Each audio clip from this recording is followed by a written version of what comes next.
बिस्मिल्लाहिर्रहमानिर्रहीम, अस्सलाम वालेकुम, वेलकम टू क्विक रिव्यू। और क्विक रिव्यू के अंदर आज हम बात करने लगे हैं जी ईस्ट इंडिया कंपनी की। और आज हम देखेंगे कि ईस्ट इंडिया कंपनी जो है वो इंडिया के अंदर यानी हिंदुस्तान के अंदर कैसे आई और कैसे जो है उसने देखते ही देखते हिंदुस्तान के ऊपर जो है वो कब्जा कर लिया, या फिर हम इसे कह सकते हैं कंपनी राज टू ब्रिटिश राज। कि जो कंपनी की हुकूमत बनी थी असल में वो कंपनी की हुकूमत जो है वो ताज बरतानिया में कैसे जो है वो कन्वर्ट हो गई। क्योंकि एक्चुअली में तो मर्चेंट्स जो है ताजिर जो है वो आए थे यहाँ पे तिजारत करने, लेकिन वो तिजारत की गर्ज से यहाँ पे क्या करते रहे, कब्जा किया और उसके बाद जो है ताज बरतानिया के अंडर आ गई। अब देखिए सबसे पहली बात यह है कि हिंदुस्तान की जो हिस्ट्री है इसको नॉर्मली 3 हिस्सों में जो है वो तकसीम किया जाता है कि 3 पार्ट्स हैं इसके।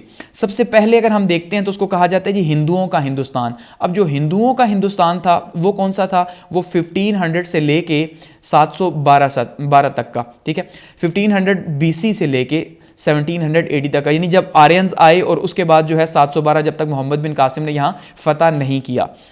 दूसरी हिस्ट्री मानी जाती है मुसलमानों का हिंदुस्तान। अब जो मुसलमानों का हिंदुस्तान था वो रहा जी 712 से लेके तकरीबन जो है वो 1757 तक, या 1857 भी आप इसे कह ले। एक्चुअली में जो टाइटल रहा वो तो 1857 तक रहा। और थर्ड में जो आता है वो है अंग्रेज़ों का हिंदुस्तान। अंग्रेज़ जो है वो तकरीबन 100 साल यानी 1857 से लेके और 1947 तक जो है उन्होंने यहाँ पे हुकूमत की। तो हिंदुस्तान की जो हिस्ट्री है वो 3 पार्ट्स के अंदर हमें डिवाइड नजर आती है। अब जिसकी हम बात करने लगे हैं वो है पार्ट थर्ड, यानी कि जो अंग्रेज़ों की हुकूमत है हिंदुस्तान के अंदर वो कैसे बनी। क्योंकि एकदम से डायरेक्ट तो ऐसा हुआ नहीं कि अंग्रेज़ आए हों और आ कहा हो कि भाई हमें जो है वो हिंदुस्तान के ऊपर कब्जा करना है तो प्लीज़ आप इसका चार्ज जो है वो हमें दे दें। ऐसा तो पॉसिबल था नहीं। तो फिर उन्होंने कैसे किया, किस तरह से जो है अंग्रेज़ों ने कब्जा किया हिंदुस्तान के ऊपर, ग्रेजुअली आहिस्ता आहिस्ता करते करते। क्योंकि वो यहाँ पे देखिए ट्रेड करने आए थे, कलकत्ता के अंदर आए, यहाँ पे आए के साहिली इलाकों पे, यानी कि वो आए यहाँ पे आके उन्होंने करनी थी ट्रेड, अपनी कंपनियां बनाई। लेकिन फिर क्या किया उन्होंने, यहाँ पे अपनी वॉर्स की, अपनी जो है फौज बनाई और करते करते पूरे हिंदुस्तान के ऊपर जो है वो कब्जा कर लिया। लेकिन ये कहानी सिर्फ यहाँ तक महदूद नहीं, बल्कि दूसरे जो कंट्रीज थे ईस्ट के अंदर वहाँ पर भी ऐसा ही हुआ, अफ्रीका के अंदर ऐसा ही हुआ। कॉलोनाइजेशन का दौर था तो वहाँ पर जो पावर्स थी खास करके यूरोप के अंदर, वो जो है पूरी दुनिया पे कब्जा करना चाह रही थी कि अपने बिजनेस के पर्पस से। इसके ऊपर एक बहुत ही शानदार किस्म की एक बुक जो है वो मर्चेंट किंग एक बुक लिखी गई है कि भाई जो मर्चेंट थे, जो ताजिर थे, असल में ये ताजिर जो है बादशाह कैसे बन बैठे, ठीक है।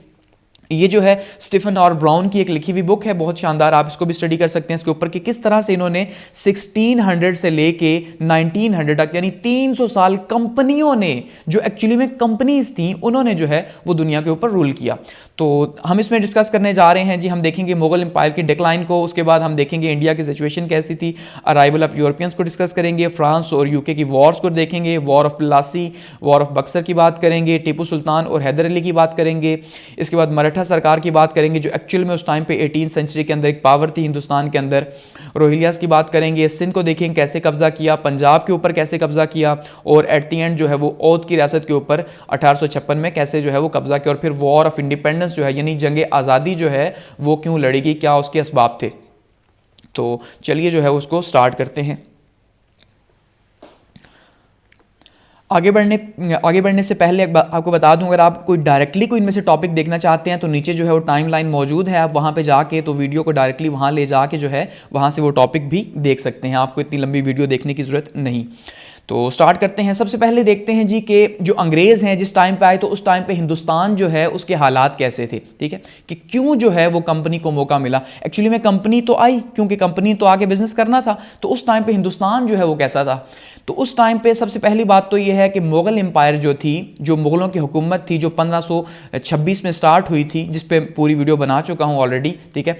तो वो जो है वो उस टाइम पे जो है वो जवाल का शिकार थी, यानी कि टूट फूट का शिकार थी, जवाल का शिकार थी। तो कोई हुकूमत, कोई एक अकेली जो स्ट्रॉन्ग गवर्नमेंट है वो हिंदुस्तान के अंदर मौजूद नहीं थी। तो मुगल एम्पायर भी जो हमने देखा 1526 से लेके 1707 तक जो है ये जो है वो एक स्ट्रॉन्ग किस्म की एम्पायर रही। लेकिन औरंगजेब की वफात के बाद जो है जो बाद के मुगल्स आए उन्होंने क्या किया जी, उन्होंने आके जो है वो तख्त नशीनी की यानी कुर्सी की पॉलिटिक्स की, और नतीजे के तौर पे जो है मुगल एम्पायर जवाल पजीर हो गई। और उसके बाद फिर हमने देखा जी कि मुगल एम्पायर जो है उसमें जो है वो दिल्ली को जो है मुगलों से आज़ाद करवा दिया। यानी कि जो बहादुर शाह थे एक्चुअली में उनको 1857 के अंदर एक बराए नाम बादशाह थे, तो बराए नाम बादशाह को भी उन्होंने जो है वो कैद में डाल दिया। और उससे पहले 1803 के अंदर जो है वो दिल्ली पे कब्जा हो चुका था अंग्रेज़ों की तरफ से। अब यहां पे आपने एक बात समझनी है कि जो कंपनी का राज था, कंपनी के राज से मुराद यह है कि जब कंपनी के नाम के ऊपर हुकूमत होती रही या कंपनी यहां पे पैसा बनाती रही, उस टाइम पे डायरेक्टली कोई गवर्नमेंट स्ट्रक्चर नहीं था, बल्कि कंपनी थी और उसकी कौंसिल थी जो यहां पे निज़ाम चलाया करती थी। तो कंपनी ने कभी भी जो है वो अपना बादशाह नहीं बनाया।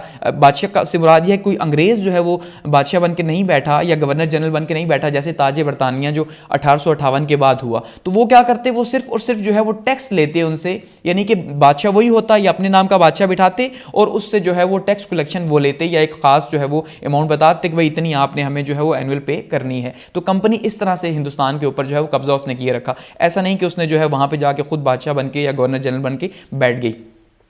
एक तो मुगलों का डिक्लाइन था। दूसरा अगर बात करते हैं सिचुएशन की कि भाई उस टाइम पे क्या सिचुएशन थी इंडिया की, तो उस टाइम पे जैसे मैंने कहा कि कोई एक स्ट्रांग गवर्नमेंट नहीं थी। यहाँ पे आप फर्स्ट मैप के अंदर देखें तो ये आपको जो नज़र आ रहा है ब्लू कलर, ये आपको जितनी भी ये जहाँ पे बाउंड्री दिखाई दे रही है, ये वो है जो कि मुगल एम्पायर की बाउंड्री थी।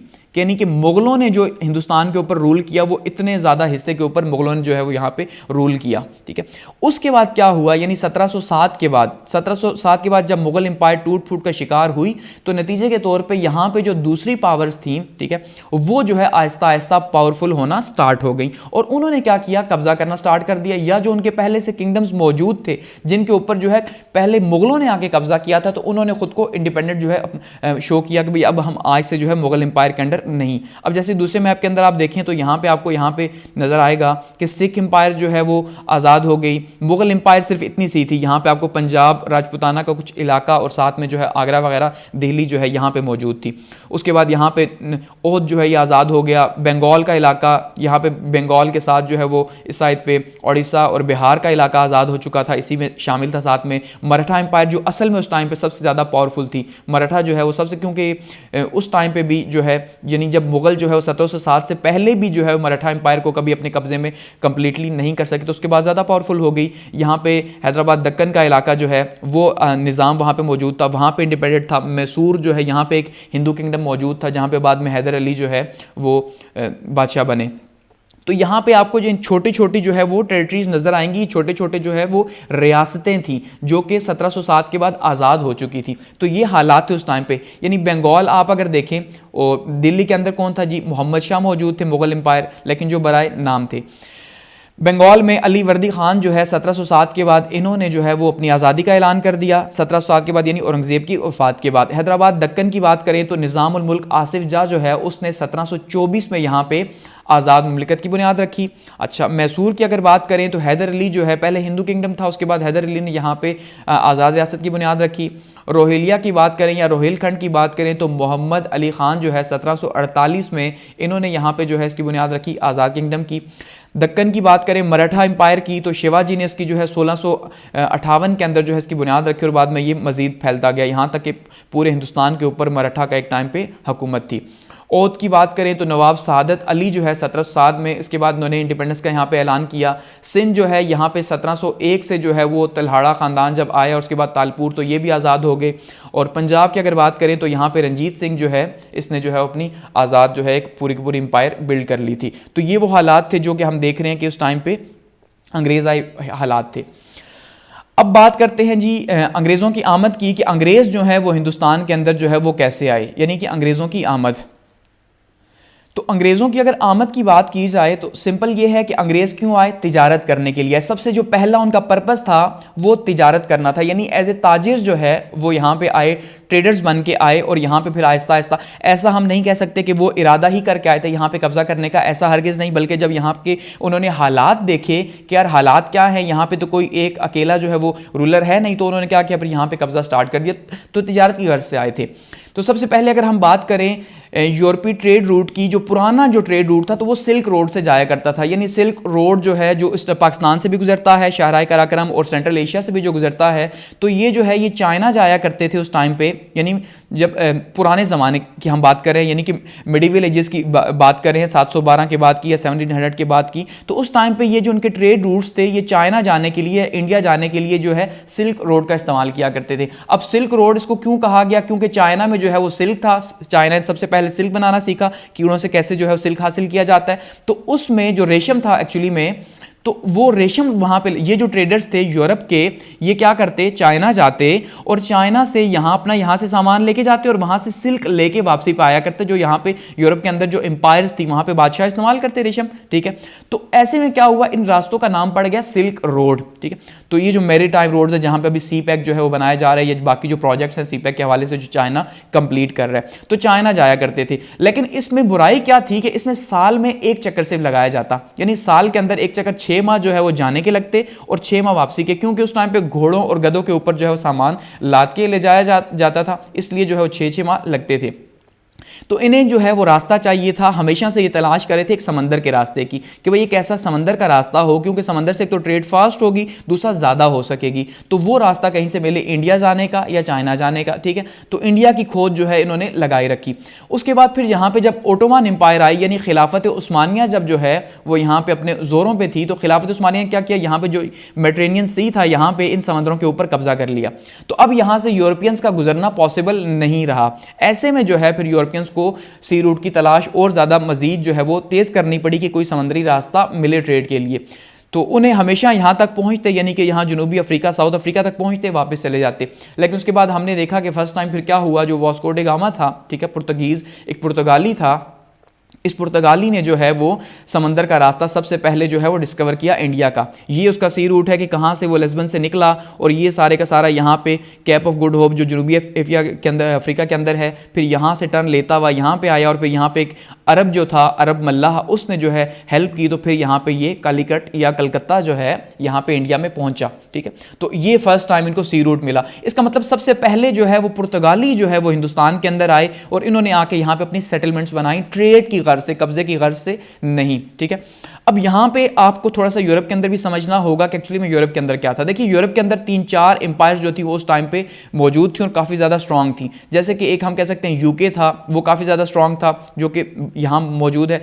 दूसरा जो है उस टाइम पे पुर्तगाली थे, तीसरा जो है वो हॉलैंड था, उस टाइम पे डच थे, ठीक है, और फ्रांस जो था, ये सारे के सारे जो है उस टाइम पे काफी ज्यादा पावर में थे। और ये क्या चाह रहे थे, ये अपने आप को एक्सपेंड करना चाह रहे थे या ट्रेड के लिए जो है रॉ मटेरियल हासिल करना चाह रहे थे कि भाई रॉ मटेरियल हासिल हो। अब रॉ मटेरियल क्यों हासिल करना चाह रहे थे, क्योंकि वो टाइम था इंडस्ट्रियल रेवोल्यूशन का, जब 1688 के अंदर जो है इंडस्ट्रियल रेवोल्यूशन आया।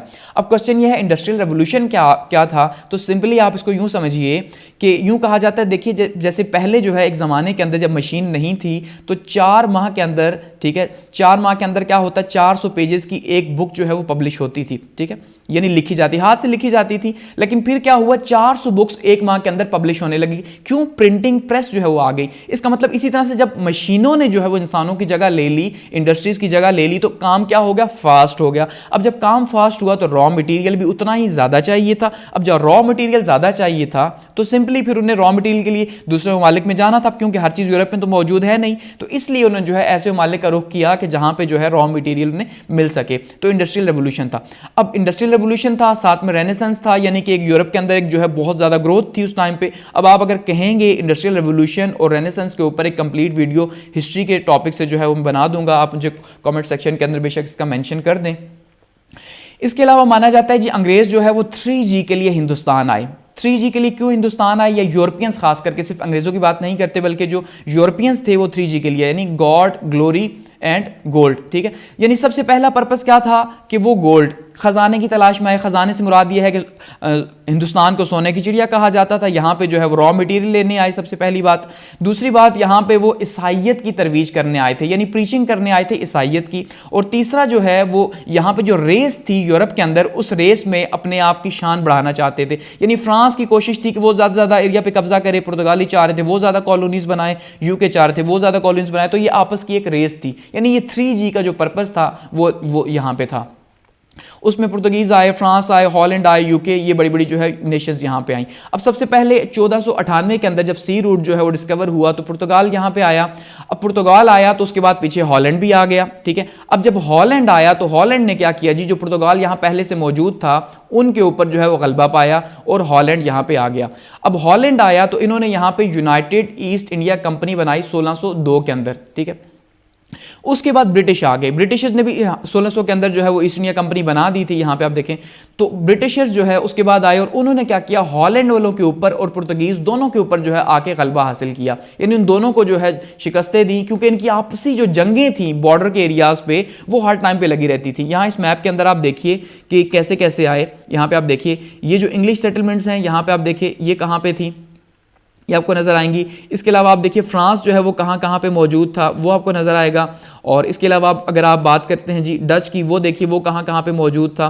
तो इनकी आपस की जो वॉर्स थी वो भी मौजूद रहीं, और कभी एक ऊपर कभी दूसरा नीचे। उसके बाद जो है फ्रांस जो है वो आया, और फ्रांस ने जो है फिर पहले तो फ्रांस भी जो है वो बरतानिया के ऊपर उसका यानी कि गलबा हुआ, लेकिन उसके बाद और ये ज़माना था जनरल डोपले का, जो कि काफ़ी ज़्यादा जो है वो अक्लमंद माना जाता था। तो एक टाइम पे इसने यानी कि हिंदुस्तान के ऊपर जैसे कब्जा ही होने लगा था, लेकिन उसके बाद जो है वो फिर ब्रिटिशर्स जो थे इन्होंने जो है वो सारी की सारी बाजी पलट दी, और उन्होंने फ्रांस को जो है वो शिकस्त दी 3 जंगों में, कर्नाटक वॉर्स जो थी उनके अंदर। और नतीजे के तौर पे क्या हुआ कि पूरे हिंदुस्तान के अंदर फिर आहिस्ता आहिस्ता इनका असर रसूख बढ़ा, यानी स्टार्ट कुछ इस तरह से हुआ, ठीक है। फिर ट्रेड रिलेशंस इन्होंने बिल्ड किए। सबसे पहले हमने देखा था कि जहांगीर के ज़माने में जो है वो सर थॉमस रॉय जो है उन्होंने आके जो है वो ट्रेड की परमिशन ली थी, क्योंकि जहांगीर जो है माना जाता है कि भाई वो शराबी था टॉप लेवल का, ठीक है, मुगल बादशाह, तो उसको ये शराब देता सर थॉमस रॉय, ठीक है, विलायती शराब जिसको कहते हैं। तो फिर उसके नतीजे के तौर पर उस बंदे ने भी टैक्स एग्जम्पशंस खत्म करके यहाँ पे इनको जो है वो बंगाल के इलाकों में ट्रेड की इजाज़त दी थी। इन्होंने यहाँ पे क्या किया जी, आके बंगाल के इलाकों में फैक्ट्रीज बिल्ड की, यानी कि जो समंदर के इलाके थे यहाँ पे फैक्ट्रियाँ बिल्ड की। उसके बाद बम्बई में जो है इन्होंने क्या किया जी, यानी आहिस्ता आहिस्ता ये आपको बता रहा हूँ कि जो ईस्ट इंडिया कंपनी है इसने जो है वो कैसे अपना रसूख बढ़ाया। पहले अपनी फैक्ट्रियाँ बनाई, उसके बाद जो है 1668 में इन्होंने जो है जहेज़ के तौर पे जो है वो बम्बई भी हासिल कर लिया। उसके बाद फोर्ट विलियम कॉलेज जो है वो 1700 के अंदर जो है इन्होंने बनाया कलकत्ता के अंदर। और उसके बाद जो है फ्रांस के साथ इनकी जंगें लगी रहीं और 1800 तक जो है इनकी लड़ाइयाँ आपस में होती रहीं। लेकिन उसके बाद जो है फिर अंग्रेज़ जो हैं उन्होंने क्या किया जी, अंग्रेज़ों ने कब्जा कर लिया, यानी फ्रांसीसियों को शिकस्त हुई और अंग्रेज़ हिंदुस्तान के हाकिम बन बैठे। आगे बढ़ते हैं और अब बात करते हैं जी कि अंग्रेज़ों ने जो है वो किस तरह से आहिस्ता आहिस्ता अपनी चालाकियों के थ्रू जो है हिंदुस्तान के ऊपर कब्जा किया, क्योंकि वो तिजारत के लिए आए, लेकिन अब उन्होंने वहां पे मौजूद जो रियासतें थीं उन रियासतों को किस तरह से अपने कब्जे में किया और ज़्यादा से ज़्यादा फ़ायदा हासिल किया। देखिए अंग्रेज़ यहाँ पे तिजारत के लिए आए थे, लेकिन जब उन्होंने देखा कि यहाँ पे टूट फूट जो है वो हालात, तो यहाँ पे छोटी छोटी टेरिटरीज बनी हुई हैं, तो उन्होंने यहाँ पे कब्जा करने का फैसला किया और उसमें मुनाफा भी काफ़ी ज़्यादा था। तो वो जो डिवाइड एंड रूल की जो पॉलिसी थी, ठीक है जी, कि डिवाइड और रूल करो, हुकूमत करनी है तो क्या करो, तकसीम करो और हुकूमत करो, तो वो पॉलिसी इन्होंने अडॉप्ट की। वो पॉलिसी कैसे अडॉप्ट की कि यहां पे आप मैप के अंदर देखिए, इस स्टेट को इससे लड़वा दिया, इसको इससे, इनको एक तो आपस में लड़वाया, दूसरा इनकी जो अपनी गद्दियां मौजूद थी, जो तख्त नशीनियां मौजूद थी, वहां पे भी इन्होंने जो है इन्फ्लुएंस किया। यानी अगर मराठा को आप देखें तो इनका फॉल क्यों हुआ, क्योंकि तख्त नशीनी की जो जंग थी उसमें भी अंग्रेज मुलव्विस थे, निजाम तो साथ ही शामिल था, मैसूर के अंदर इन्होंने ये काम किया, बंगाल के अंदर, यानी हर जगह पे इन्होंने क्या किया जी, गद्दारों को खरीदना स्टार्ट किया। और वो जो गद्दार थे उन्होंने क्या किया, इनकी जो है वो हेल्प की, और नतीजे के तौर पे इनका डिवाइड एंड रूल जो है काफ़ी ज़्यादा कामयाब रहा और ये कब्जे की उनकी पॉलिसी रही। अब सबसे पहला नंबर आता है बंगाल का, जहां पे ये सबसे पहले कलकत्ता के अंदर आए थे। यहां पे ये मैप के अंदर आप देखिए, यहां पे ये कलकत्ता मौजूद है, जहां पे नवाब साहब जो हैं मौजूद थे, और कलकत्ता में बिहार और उड़ीसा का इलाका भी शामिल था। तो सबसे पहले अगर बात करें तो देखिए जी, ब्रिटिश जो है वो ईस्ट कोस्ट के ऊपर आए, इस टाइम पे यहाँ साहिली किनारे के ऊपर आए, और 1744 से लेके 1763 तक जो है इन्होंने क्या किया जी, इनकी आपसी जो है वो लड़ाइयाँ लड़ी, यानी कर्नाटक जो वॉर्स थी वो लड़ी रही 1744 से 1763 तक। उसमें हैदराबाद जो है कर्नाटक की वॉर्स हुई, तो 2 कर्नाटक की जो वॉर्स हुई जिसमें फ्रांस और ब्रिटिश जो है उनका मुकाबला रहा। और एक्चुअली में ये जो वॉर्स थी, फिर बाद में तीसरी भी हमने देखा हुई, तो ये जो 2 वॉर्स थी ये बड़ी इंपॉर्टेंट थी। क्यों? क्योंकि इससे पहले ये कोशिश कर रहे थे कि इस साइड पे, यहाँ पे कर्नाटक के अंदर, यहाँ पे अपने आप को यहाँ पे स्ट्रॉन्ग करें। तो यहाँ पे मद्रास के अंदर भी मौजूद थे ये, ठीक है, बम्बई के अंदर भी मौजूद थे, और कलकत्ता के अंदर भी 3 तिजारती कोठियाँ इनकी इस टाइम पे अंग्रेजों की मौजूद थी। अब अंग्रेजों ने क्या किया जी, अब होता कुछ है कि इनको जो ट्रेड प्रिविलेजेस मिली थी उसका इन्होंने नाजायज़ फ़ायदा उठाया। लेकिन उससे पहले हम ज़रा बंगाल की बात करें कि जो बंगाल है एक्चुअली में उसके हालात क्या थे।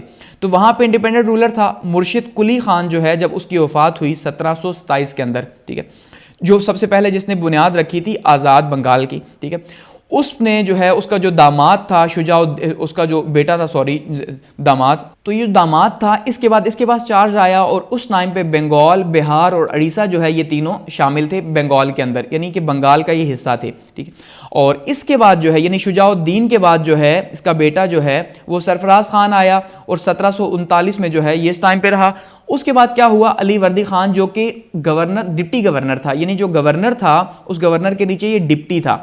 इस अली वर्दी खान ने क्या किया जी, बगावत की कि देखा सरफराज खान जो है वो परफॉर्म नहीं कर रहा और वो कमज़ोर है, तो उसने जो है वो 1740 के अंदर जो है बगावत की और उसके बाद जो है जब उसके हुकूमत में आ गया और अली वर्दी खान जो है इसकी वफात के बाद क्या हुआ जी, सिराजुद्दौला जो है जो कि इसकी बड़ी जो छोटी जो बेटी थी अमीना, इसका जो है वो बेटा था, तो उसको हुकूमत मिली, यानी क्योंकि बेटा कोई था नहीं तो उसके नतीजे के तौर पे जो है इसकी बेटी का जो बेटा था उसको जो है वो हुकूमत मिल गई, सिराजुद्दौला, जो एक्चुअली में उस टाइम पे हुक्मरान था जब अंग्रेज़ों की जहाँ पे जंग हुई।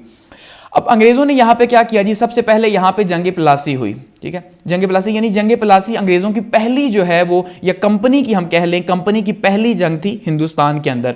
तो जंग प्लासी की वजह क्या बनी, क्यों जो है वो जंग प्लासी हुई, तो उसमें सबसे पहली बात क्या थी कि जो मिस यूज़ ऑफ ट्रेड था, कि जो इनको इजाज़त दी गई थी बंगाल के अंदर तिजारत करने की, तो इन्होंने उसका गलत इस्तेमाल किया। गलत इस्तेमाल कैसे किया, एक तो ये टैक्स नहीं दे रहे थे, दूसरा जो है इन्होंने बहुत बड़ी आर्मी जो है वो भर्ती करना स्टार्ट कर दी।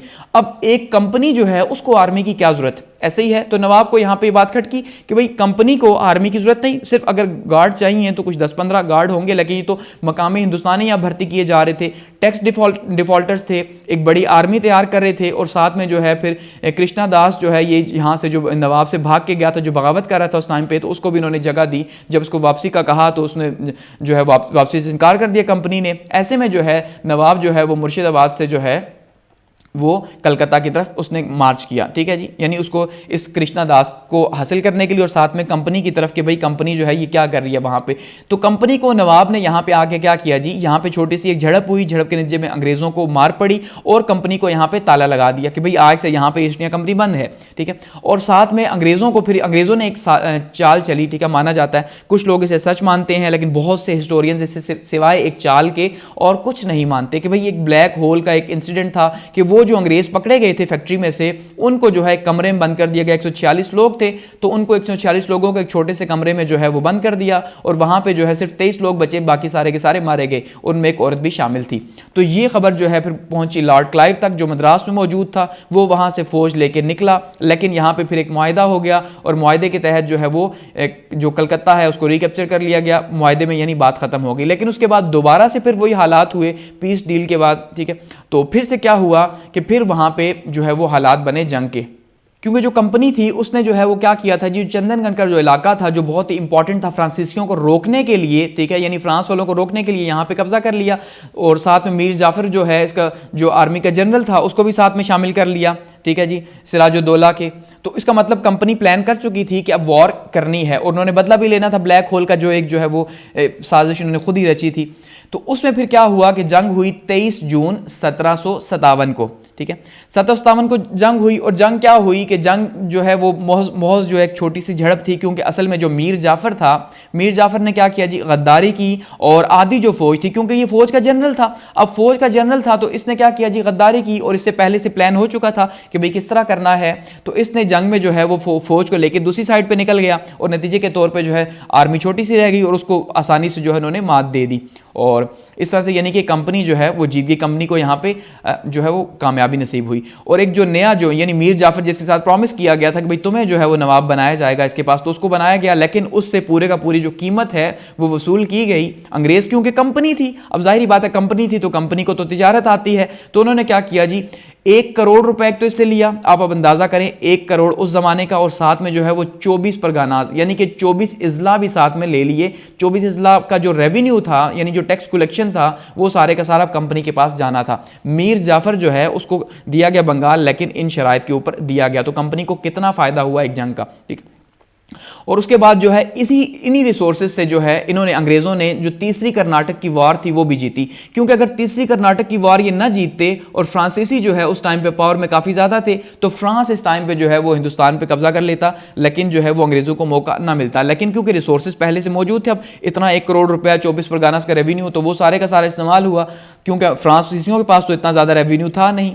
तो इस तरह से जो है फिर उसके बाद जो है सिराजुद्दौला वहां से भागा और उसके बाद मीरन जो है, मीर जाफर जो है इसका बेटा, इसने कत्ल कर दिया सिराजुद्दौला को। और फिर फ्यूचर आउटकम्स की अगर हम बात करें तो मीर जाफर जो है गवर्नर जनरल बना। अब वॉर ऑफ प्लासी के बाद हुआ क्या, ठीक है, वॉर ऑफ प्लासी के बाद क्या हुआ जी, मीर जाफर जो है कुछ टाइम तक वो रहा लेकिन उसको भी फिर रिप्लेस कर दिया गया, क्योंकि कंपनी को ये कारोबार काफी ज्यादा अच्छा लगा कि एक को दूसरे की जगह बिठाओ तो वो जो जगह लेगा तो उसके नतीजे के तौर पे उससे कीमत वसूल की जाएगी, ठीक है। अब एक को दूसरे की जगह, दूसरे को दूसरे की जगह, तो उससे फायदा क्या है, उससे फायदा ये है कि आपके अकाउंट भरते जाएंगे। तो मीर जाफर जो है जब उससे दिल भरा, देखा एडमिनिस्ट्रेशन बेटर नहीं हो रही, तो उन्होंने मीर कासिम जो है इसको जो है वो गवर्नर बना दिया। अब जब मीर कासिम को गवर्नर बनाया गया तो वो एक बहुत ही बेहतरीन किस्म का, यानी एक्सीलेंट किस्म का जो है एडमिनिस्ट्रेटर था। इसने बहुत जबरदस्त किस्म के मैनेज किया और 2 साल के अंदर तकरीबन जो है माना जाता है कि इसने सारी जो है अंग्रेजों की रकम जो थी वो अदा कर दी, जो उनको देनी थी, खास करके जंग के नतीजे के तौर पर जो उनका खर्चा हुआ था वो वापस किया।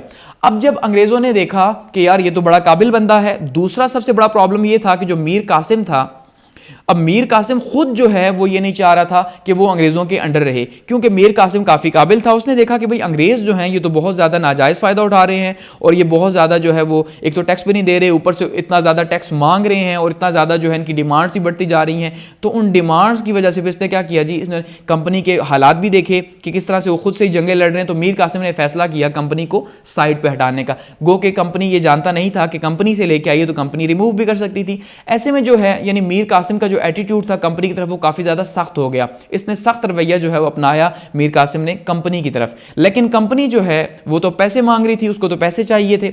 तो उसके नतीजे के तौर पे फिर क्या किया जी, उस टाइम पे यानी मीर कासिम के टाइम पे 2 डिप्टी जो थे वो नवाब के अंडर मौजूद थे। अब ये जो 2 डिप्टी थे, एक बिहार के अंदर था डिप्टी गवर्नर और बंगाल के अंदर था, ये दोनों टैक्स कलेक्टर थे। किसकी तरफ से, अंग्रेजों की तरफ से। तो ये अंग्रेजों की तरफ से ये जितना भी टैक्स कलेक्ट होता तो अंग्रेजों को देते, यानी कि डिप्टी असल में हुक्मरान ऊपर मीर कासिम बैठा हुआ है, लेकिन नीचे जो है उसके जो कलेक्टर बैठे हुए हैं, डिप्टीज बैठे हुए वो अंग्रेजों के लोग हैं। तो अंग्रेजों ने इस तरह से हुकूमत की। फिर क्या हुआ, अब मीर कासिम जो है उसको रिप्लेस किया गया और उसको रिप्लेस करने के लिए जो है उन्होंने पूरी कोशिश की। तो उसको रिप्लेस करने से पहले जो है मीर कासिम क्योंकि प्लान कर चुका था कि भाई अब जो है अंग्रेजों से एक जो है वो फैसला कुन जंग होनी चाहिए। मीर कासिम ने क्या किया, वो वहां से चला गया ओध। यहां पे आप मैप के अंदर देखिए तो यहां पे ये मीर कासिम साहब की हुकूमत है, तो यहां से ये ओहद आए, ठीक है, और ओहद के नवाब को साथ में मिला लिया। ओहद के नवाब को साथ में मिलाया और साथ में जो है वो शाह आलम जो है जो उस टाइम पे दिल्ली के ऊपर यहाँ पे हुकूमत कर रहे थे, तो इनको साथ में मिलाया। यानी एक यहाँ पे ओहद के नवाब 2 और तीसरा 3 खुद, ये 3 जो है ट्रिपल अलायंस बना। और इन ट्रिपल अलायंस जो है वॉर ऑफ बक्सर जो है जो 1764 के अंदर लड़ी गई बक्सर के मैदान में, यहाँ पे इनका आमना सामना हुआ जी अंग्रेजों की फौज से, ठीक है। यानी कि 3 जो है वो एक साइड पे थे और अंग्रेज जो है वो एक साइड पे थे। तो इनका मुकाबला हुआ, नतीजे के तौर पे क्या हुआ कि जो अंग्रेज थे वो जीत गए। और ये एक बहुत ही शानदार किस्म की अंग्रेजों की विक्ट्री थी, क्योंकि इससे अंग्रेजों के अंदर बहुत बड़ा कॉन्फिडेंस पैदा हुआ कि भाई हम जो हैं इसका मतलब आगे भी बढ़ सकते हैं और यहाँ पे कब्जा कर सकते हैं। क्योंकि 3 इकट्ठी आर्मीज को अगर उन्होंने शिकस्त दे दी तो फिर इनके लिए आगे बढ़ना कोई मुश्किल काम नहीं था। मीर कासिम जो है उसको शिकस्त हो गई, उसके बाद जो है वो रिप्लेस कर दिया गया और दोबारा से जो है वो मीर जाफर को बिठा दिया गया गद्दी के ऊपर। लेकिन इससे जो है वो ईस्ट इंडिया कंपनी को भी बहुत ज़्यादा, एक तो उसको रेवेन्यू बहुत ज़्यादा मिला, रेवेन्यू का कंट्रोल मिला, और दूसरा ईस्ट इंडिया कंपनी को जैसे बार बार उन्होंने रूलर्स चेंज किए तो उससे बहुत ज़्यादा फायदा हुआ। अब जैसे कंपनी को क्या फ़ायदा हुआ, ठीक है, कंपनी ने यानी कितने पैसे कमाए। अब जिस टाइम पे मीर जाफर जो है उसको गद्दी बिठाया गया तो 3,06,10,000 रुपये उससे लिए गए। उसके बाद मीर कासिम को जब गद्दी बिठाया गया तो 6,27,000 रुपए उससे लिए गए। फिर जब दोबारा से मीर जाफर को गद्दी बिठाया तो 1,40,40,84,000 रुपए उससे लिए गए। फिर जब नजीमुद्दौला को जब बिठाया गया तो 19,76,000 रुपए जो है वो उससे लिए गए। तो इतनी बड़ी कमाई जो है वो कंपनी सिर्फ जो है वो बादशाहों की जगह चेंज करके ले रही थी। तो उसको क्या जरूरत पड़ी थी कि वो खुद बादशाह के अंदर आके जो है वो एडमिनिस्ट्रेशन में शामिल होकर इतना ज़्यादा जो है मुसीबत ले। तो ये सारे का सारा जो है ना इस तरह से इन्होंने पूरे का पूरा गेम खेला और बंगाल को जो है वो अपने कब्जे में कर लिया। तो यूँ जो बंगाल है वो अंग्रेज़ों के कब्जे में आ गया और साथ में जो है वो जो साइड की टेरिटरीज थी वहाँ के जो हुक्मरान थे उनको भी पता चला कि भाई अंग्रेज़ जो है इनसे अगर पंगा ना ही लिया जाए तो बेहतर है, क्योंकि ये काफ़ी ज़्यादा पावरफुल हैं। आगे बढ़ते हैं और बात करते हैं जी मैसूर की, और ये देखते हैं कि जो मैसूर है इस पर कैसे कब्जा किया अंग्रेज़ों ने। अब देखिए बंगाल पे उनका कब्जा हो गया, ऐसे ही है। अब जब बंगाल पे उनका कब्जा हो गया तो उसके बाद उन्होंने देखा कि उस टाइम पे जो एक और रियासत थी जो कि उनके लिए प्रॉब्लम पैदा कर सकती थी और प्रॉब्लम पैदा कर रही थी, वो मैसूर की थी।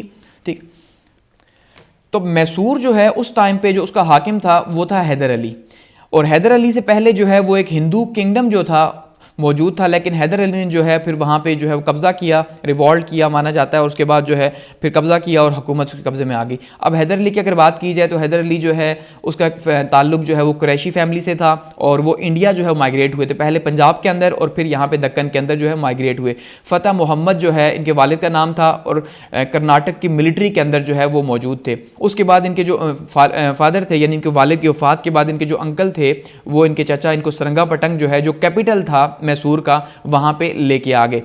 उसके बाद जो है जी कृष्ण राज उस टाइम पे जो है वो मैसूर का हुक्मरान था। अब कृष्ण राज हुक्मरान तो था, लेकिन असल में जो पावर थी वो कृष्ण राज के पास नहीं थी, बल्कि वो दो भाइयों के पास थी।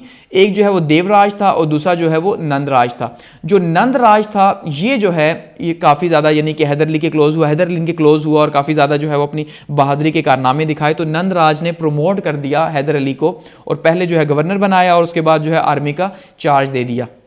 फिर इसने हैदर अली ने जो है वो जो बादशाह के खिलाफ एक साजिश हुई थी उसके खिलाफ जो है वो काफ़ी ज़्यादा स्ट्रिक्ट एक्शन लिया, तो और ज़्यादा करीब हो गया, जनरल प्रमोट हुआ। उसके बाद जो है वो 1761 में जो है यहाँ का हुक्मरान बन बैठा, और 1761 से 1766 तक जो है मराठा वॉर्स में भी जो है वो साथ में शामिल रहा। फिर कंपनी के साथ वॉर्स हुई। तो अब देखते हैं कंपनी जो है वो किस तरह से उन्होंने जो है वो मैसूर की जंगें लड़ी, क्योंकि 4 जो है वो जंगें लड़ी गई, कंपनी की जंगें हुई मैसूर के साथ, और उसके बाद चौथी जंग में जो है वो मैसूर पे कब्जा हासिल हुआ कंपनी को।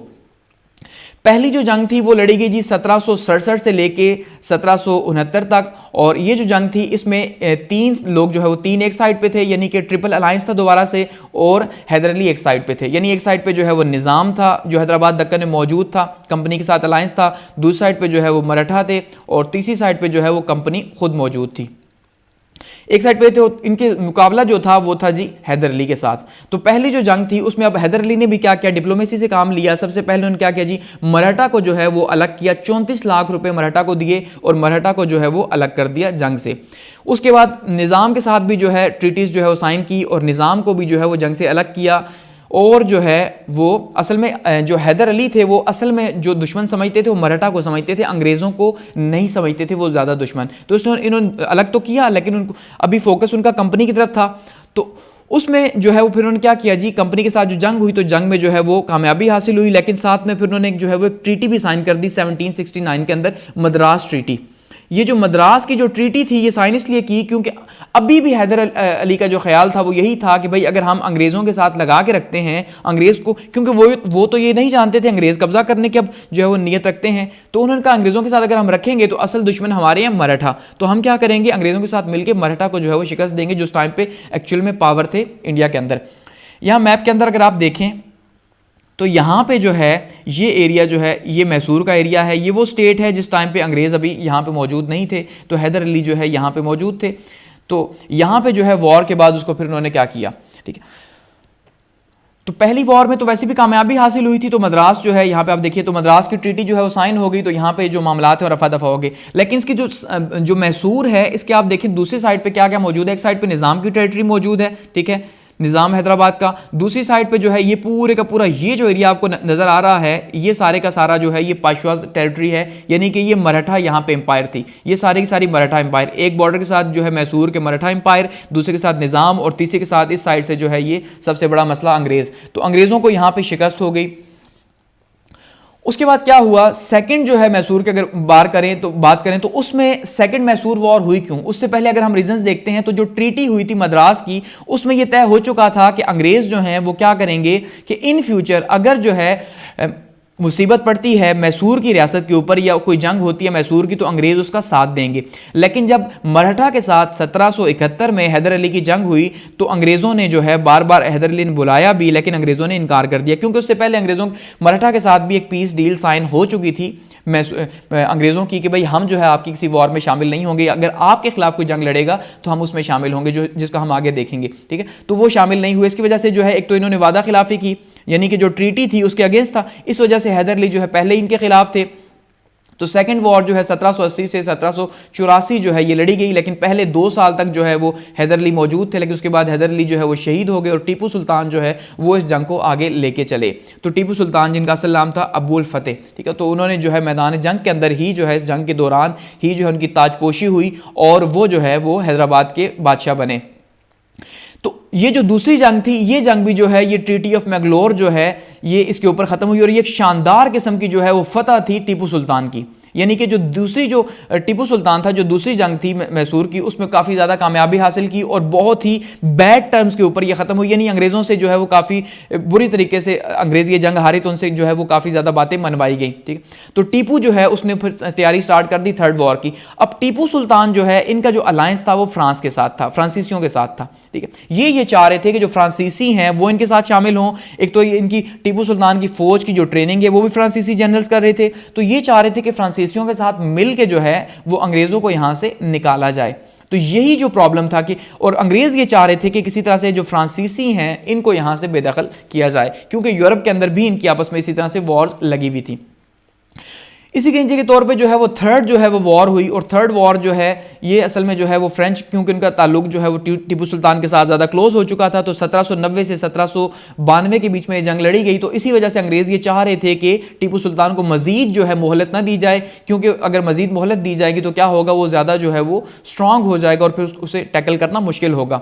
तो टीपू सुल्तान ने क्या किया जी, ट्रांसकोर के ऊपर जो है कब्जा किया, अटैक किया। यहाँ मैप के अंदर आप देखिए तो ये आपको यहाँ पे जो है वो नज़र आएगा, यहाँ पे अटैक किया इन्होंने। क्या किया जी, टीपू सुल्तान ने यानी कि ट्रांसकोर जो है यहाँ पे जो मैसूर की निचली साइड पे है यहाँ पे अटैक कर दिया और उसके बाद जो है जी ये जो ट्रांसकोर है इसका अलायंस बना कंपनी के साथ, क्योंकि कंपनी यहाँ पे मौजूद थी। कंपनी तो पहले ही सपोर्ट कर रही थी कि भाई दुश्मन का कोई दुश्मन मिले तो उसके साथ दोस्ती की जाए। तो ऐसे में क्या हुआ जी, कंपनी ने अलायंस कर लिया और साथ में जंग का जो है वो अनाउंस कर दिया। यानी एक्चुअली में ये इनडायरेक्ट वॉर थी जिसके अंदर मुदाखलत की अंग्रेजों ने, क्योंकि ये डायरेक्ट वॉर तो थी नहीं कि अंग्रेजों के साथ डायरेक्ट लड़ी जाती। तो उसमें फिर क्या हुआ, थर्ड वॉर के अंदर निजाम, मराठा और कंपनी दोबारा से जो है वो फिर से एक हो गए और ये ट्रिपल अलायंस बना, क्योंकि असल में इन तीनों को ही टीपू सुल्तान, हैदर अली से और टीपू सुल्तान से प्रॉब्लम था। क्योंकि यहां पे अगर आप मैप के अंदर देखिए तो निजाम भी ये चाह रहा था कि मैसूर जो है उसके कब्जे में आए और ये क्लेम भी ये करते थे निज़ाम के भाई कुछ जो टेरिटरी यहाँ पे मौजूद है इसके ऊपर जो है वो मैसूर की इनकी है, जिसके ऊपर कब्जा किया हुआ है मैसूर ने या टीपू सुल्तान या हैदर अली ने कब्जा किया। इसी वजह से इसी तरह जो मराठा थे वो भी ये चाह रहे थे कि भाई ये हिस्सा जो है ये समंदर के किनारे का यहाँ पे ये भी इनके पास आए।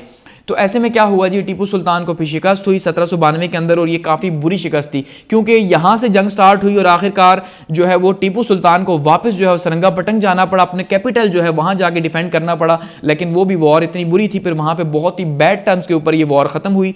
बैड टर्म्स क्या थी कि ये जो है हिस्से तकसीम कर दिए गए मैसूर के, और सिर्फ मैसूर का ये बीच का हिस्सा जो आपको दिखाई दे रहा है ये छोड़ा, बाकी हिस्सा जो है एक साइड जो है वो निज़ाम को दे दी, दूसरी साइड जो है वो मराठा को दे दी, तीसरी जो है वो ट्रांसकोर की साइड पर आगे अपने खुद के कब्जे में रखी। तो ऐसे में जो है इनको ऐसा नहीं कि फ्री में दी, इनसे जो है अलायंस एक तो लिया, साथ में इनसे पैसे लिए, इनको बेची गई ये जगह। तो इस तरह से जो है टीपू सुल्तान यानी कि दूसरी जंग के अंदर ने जो है वो शिकस्त का सामना करना पड़ा और मराठा और निज़ाम जो है उनके अंदर ये तकसीम कर दिया गया और टीपू सुल्तान के ऊपर जुर्माना किया गया कि भाई तुम जो है वो 30 लाख पाउंड्स जो है वो जुर्माना दोगे, जो जंग का खर्चा है, और जब तक ये जुर्माना नहीं दोगे तब तक जो है वो तुम्हारे 2 बेटे जो हैं वो हमारे पास होंगे। तो 2 बेटों को लेके चले गए और फिर उसके बाद टीपू सुल्तान जो है फिर दोबारा से जंग की तैयारियों में स्टार्ट हो गया। तो टीपू सुल्तान की भरपूर कोशिश थी कि किसी तरह से जो है फ्रांस के साथ जो है वो अपनी जो ताकत है उसको बढ़ाए, और जब फ्रांस के साथ ताकत को बढ़ाएगा तो एक यही तरीका है कि उसको शिकस्त दी जा सकती है। उसकी वजह ये है कि अब देखिए अब यहाँ पे मैप के अंदर कि पहले तो काफ़ी बड़ी जो है मैसूर की रियासत थी, तो उस टाइम पे भी शिकस्त देना काफ़ी ज़्यादा मुश्किल था, क्योंकि यहाँ के अपने जो इंटरनल लोग थे, इसी को कहते हैं डिवाइड एंड रूल।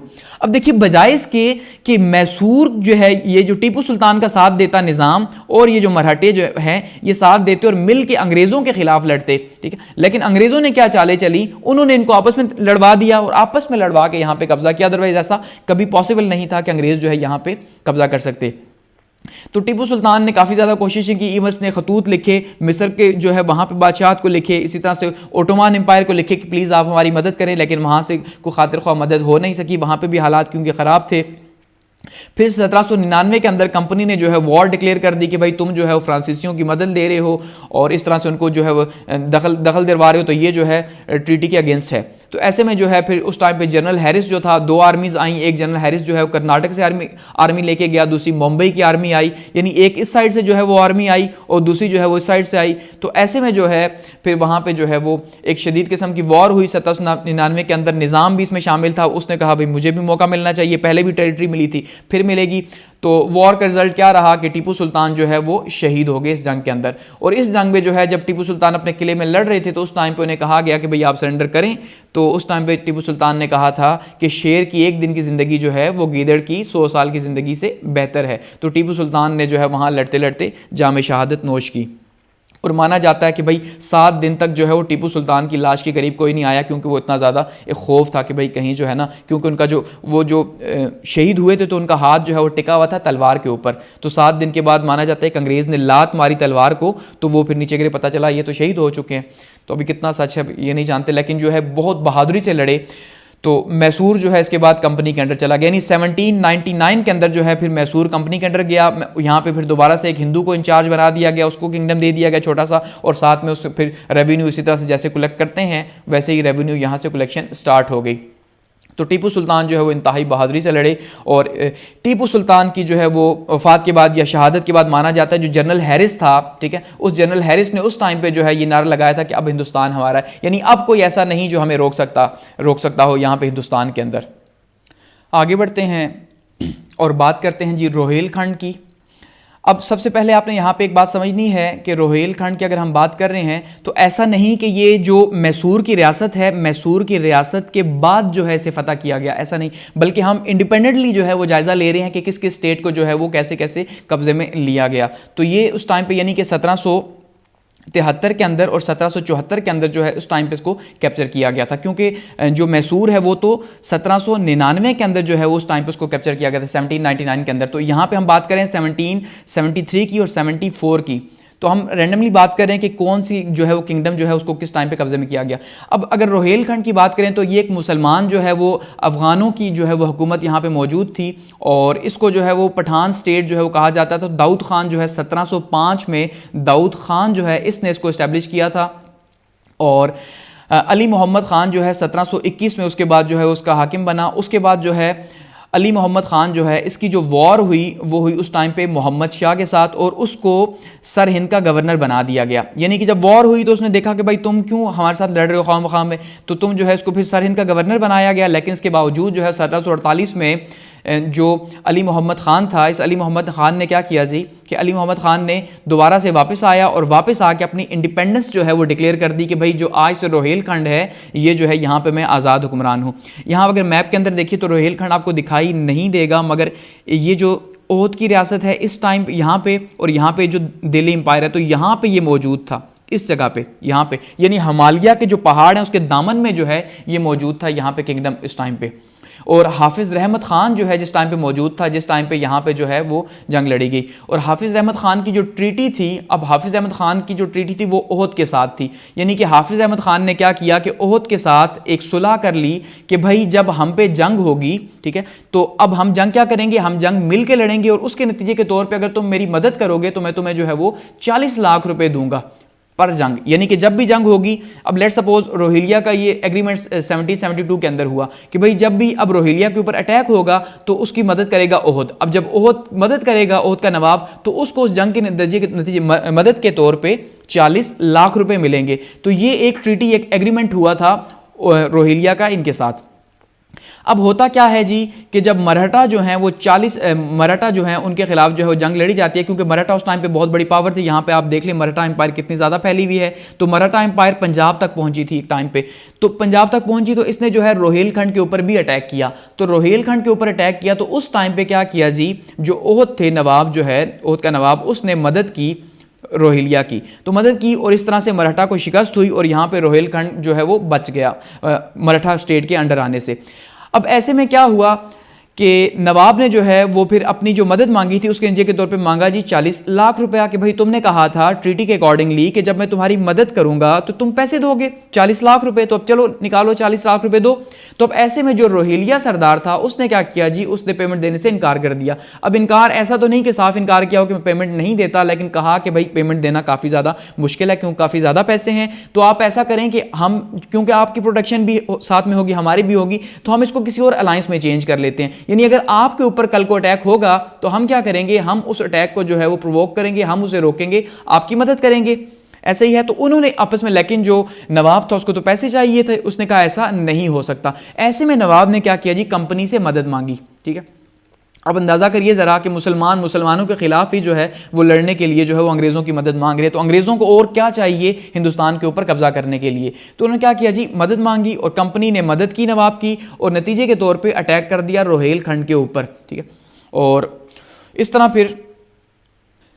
फिर मिरनपुर कतरा जो है यहाँ पे जो है इनकी वॉर हुई 17 अप्रैल को 1772 को, और यहाँ पे जो है फिर नवाब और अंग्रेज़ों को जो है वो कामयाबी मिली, क्योंकि अंग्रेज़ों को इसके बदले में जो है वो एक तो 40 लाख रुपया मिलना था, और साथ में जितना भी खर्चा था वो भी जो है वो नवाब ने ही अदा करना था, क्योंकि इसी जो है वो शर्त के ऊपर जो है वो वॉरेन हेस्टिंग जो है मानते हैं, जो उस टाइम पे जो जनरल था उसने इतफाक़ किया था कि भाई हम आपके साथ लड़ेंगे। दरअसल अंग्रेज़ों को क्या ज़रूरत थी कि वो लड़ते। अब देखिए अंग्रेज़ क्या कर रहे हैं कि अंग्रेज़ों ने वो जो आर्मी पाली हुई थी वो आर्मी एक्चुअली में किराए की आर्मी हो चुकी। अब अंग्रेज़ उस आर्मी से पैसे कमा रहे हैं, बजाय इसके को यहां ट्रेड करते, तिजारत करते, और यहां से चीजें जो है, जो रॉ मटेरियल था वो रॉ मटेरियल लेके जाते और वहां पे जाके उसको सेल करते। लेकिन उन्होंने क्या किया, यहां पे आर्मी के थ्रू जंगे करते रहे और पैसे कमाते रहे। उन्होंने एक नया तरीका बिजनेस का ढूंढ लिया, एक शानदार तरीके से, कि भाई देखिए यूं पैसे मिलते हैं।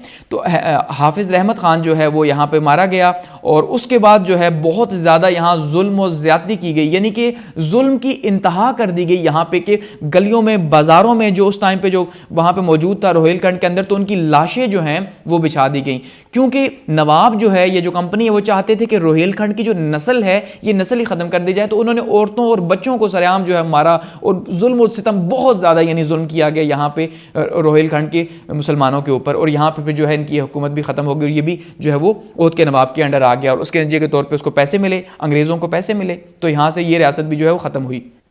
आगे बढ़ते हैं और बात करते हैं जी दक्कन की, मराठा स्टेट की, कि मराठा जो है वो कैसे उनको जो शिकस्त दी गई, उसके बाद जो है वहाँ पे भी कब्ज़ा किया गया।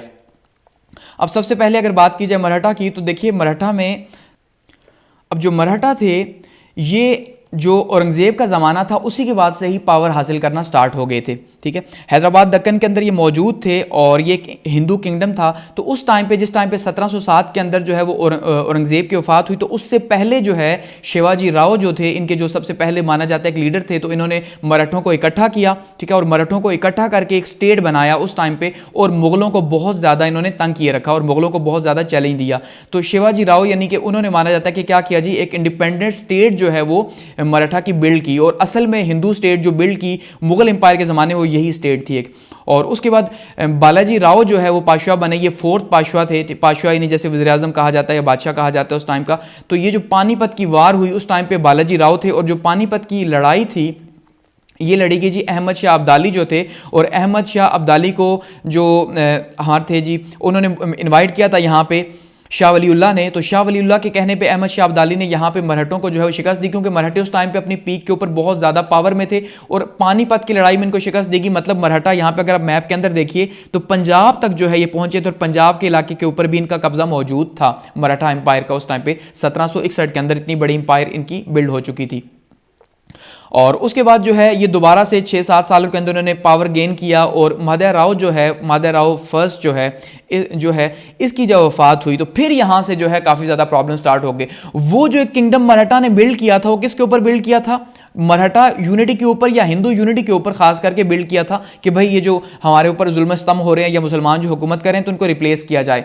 तो उसके बाद दोबारा से जो है वो ये अंदरूनी साजिशों का शिकार हो गए। अगर बात करें फर्स्ट एंग्लो मराठा वार की, जो कि 1775 से 1782 तक जो है वो ये चली, तो उसमें हम देखते हैं कि जी सबसे बड़ा प्रॉब्लम क्या हुआ कि इंटरनली जो है मराठा स्टेट जो है काफ़ी ज़्यादा कमज़ोर होगी वॉर ऑफ थ्रोन के अंदर। ठीक है, यानी कि जो तख्त नशीनी की जो जंग थी वो काफ़ी ज़्यादा खतरनाक हुई, क्योंकि माधव राव जो है इसकी जो डेथ है उसके बाद हुआ क्या कि रघुबर राव और नारायण राव, ये जो दो लोग थे, इनके बीच में जो है वो तख्त नशीनी की जंग हुई कि भाई अब जो है वो किसके पास पावर होगी। तो नारायण राव जो है वो पावर में रहा और नतीजे के तौर पे नारायण राव को रघुबर राव ने कत्ल कर दिया। ठीक है, अब कब रघुबर राव ने कत्ल किया, तकरीबन 20 साल की अरसा हो चुका था हुकूमत का। तो उसके बाद जो है रघुबर राव जो है 11th पातशाह बना, ठीक है, यानी कि बादशाह बना वहाँ का मराठा किंगडम का। और नारायण, लेकिन अब मज़े की बात यह है कि यहाँ पे ये बना ज़रूर, लेकिन जो नारायण राव था उसकी जो बेवा थी, उस बेवा ने जो है नारायण राव के बाद जो है वो एक बेटे को जो है वो जन्म दिया।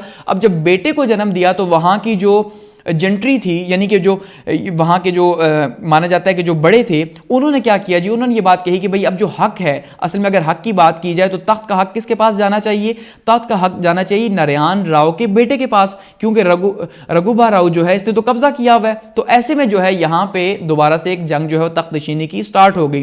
तो ऐसे में मुंबई कंपनी जो है उसने क्या किया जी, उसने फिर सूरत के अंदर एक ट्रीटी जो है वो साइन की 1775 में, किसके साथ जी, नारायण राव के, रघुबर राव के साथ, क्योंकि इसने हेल्प मांगी थी कि भाई मेरी हेल्प करें आप। तो नतीजे के तौर पे उन्होंने हेल्प तो की, लेकिन साथ में कुछ शराइत रखी। अब शराइत क्या थी, वो शराइत वही थी कि भाई तुम जब जीतोगे तो वो एम्पायर मेरे नाम पे होगी, सीधी सी बात, यानी कि एक पपेट होगे तुम।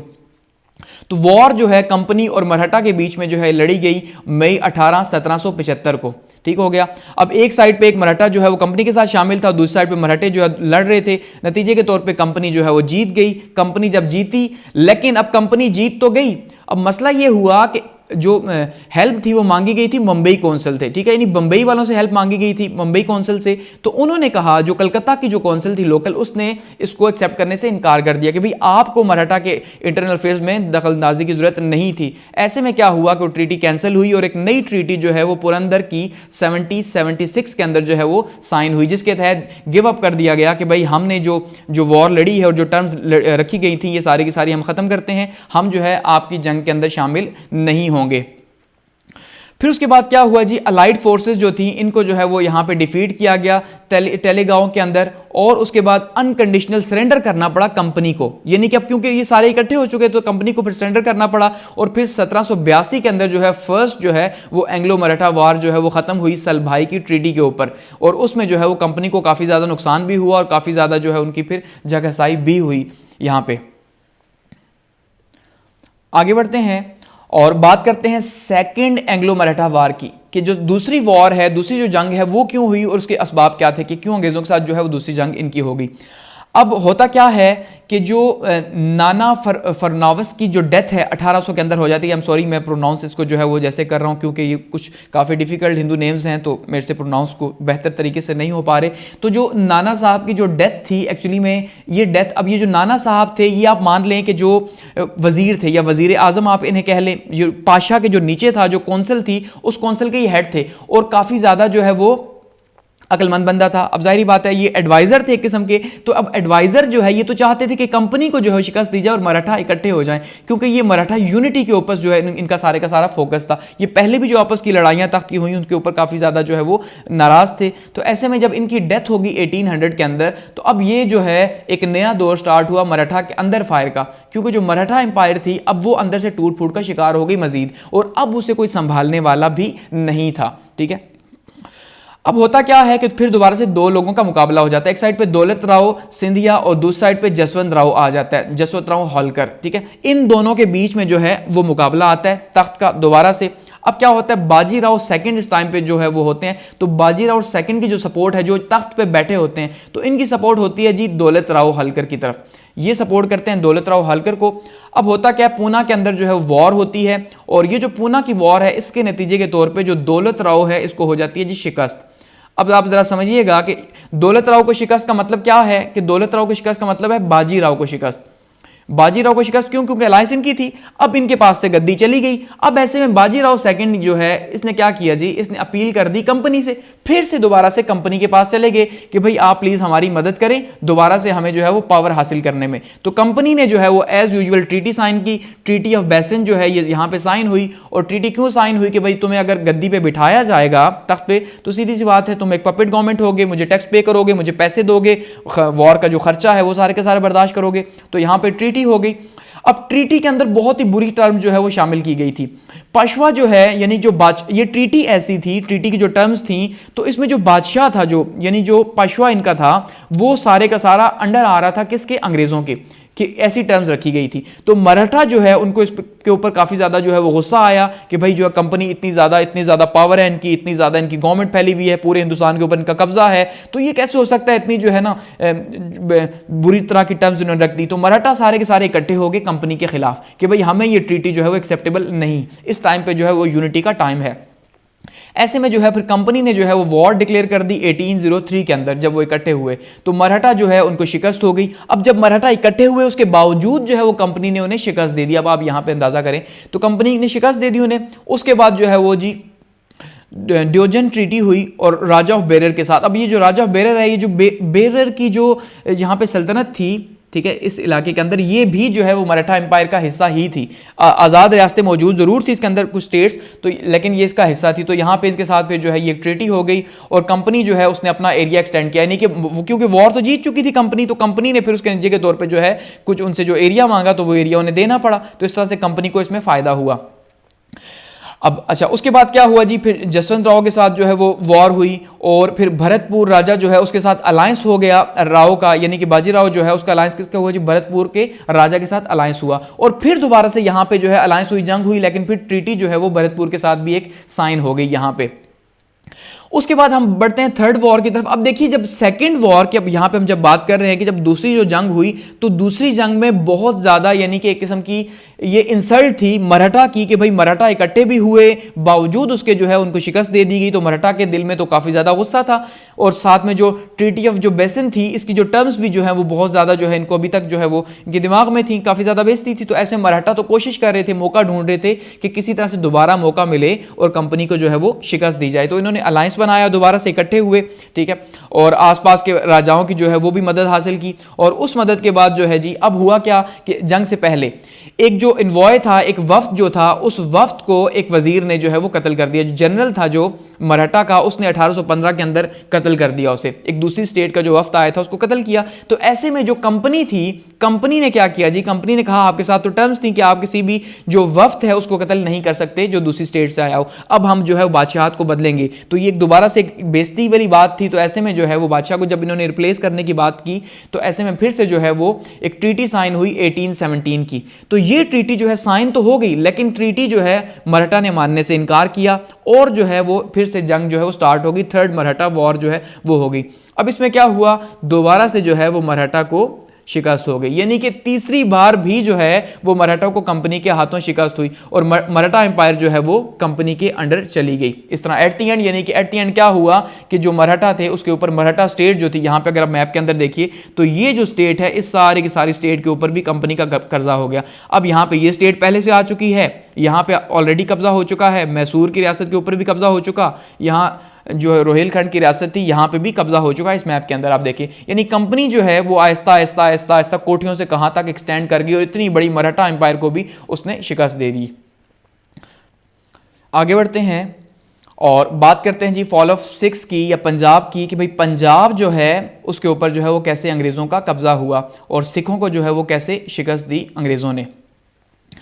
अब देखिए बात यह है कि सिख जो है, सबसे पहले अगर हम बात करें सिख एम्पायर की, तो सिख एम्पायर भी उस टाइम पे जैसे मराठा एम्पायर है जो बहुत ज़्यादा पावर में थी, तो वैसे ही सिख एम्पायर जो है, सिख हुकूमत उस टाइम पे ये भी बहुत ज़्यादा जो है पावर में थी। इसके पास भी बहुत ज़्यादा जो है वो उस टाइम पे ताकत थी, क्योंकि सिख एम्पायर उसी टाइम पे बिल्ड हुई थी।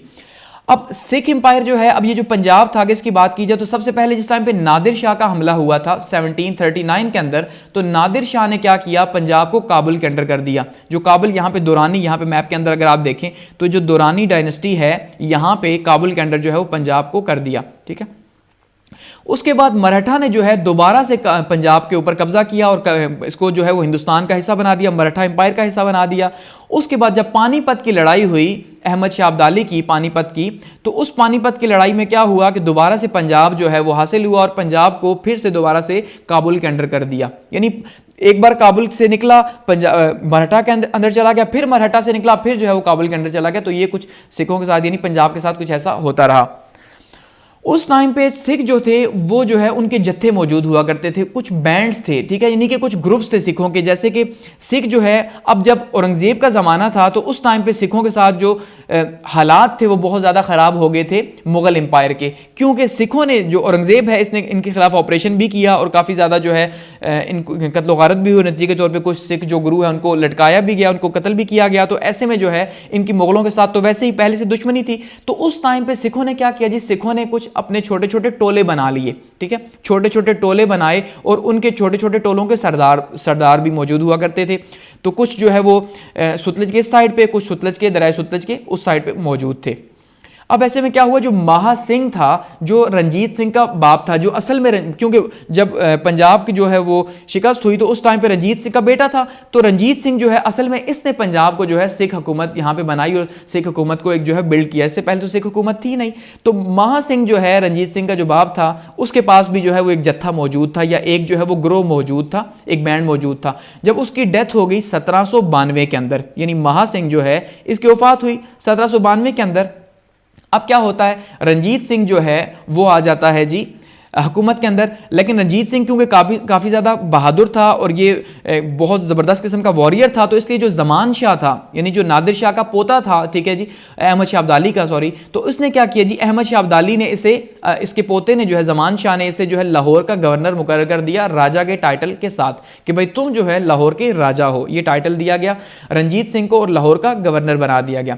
उसके बाद जो है जब अंग्रेज़ों की भी कुछ वॉर्स चली, अंग्रेज़ों कुछ साथ में चली और साथ में दुरानी एम्पायर के इंटरनल अफेयर्स चले, तो ऐसे में क्या हुआ कि रंजीत सिंह जो है वो आहिस्ता आहिस्ता उसने पंजाब को आज़ाद करवाना शुरू कर दिया ज़मान शाह के यानी के अंडर से। तो इस तरह फिर 1802 के अंदर जो है वो रंजीत सिंह अमृतसर तक पहुंचा, यानी कि दरिया सुतलज को क्रॉस किया और वहां पे अमृतसर के ऊपर जो है वो कब्जा किया।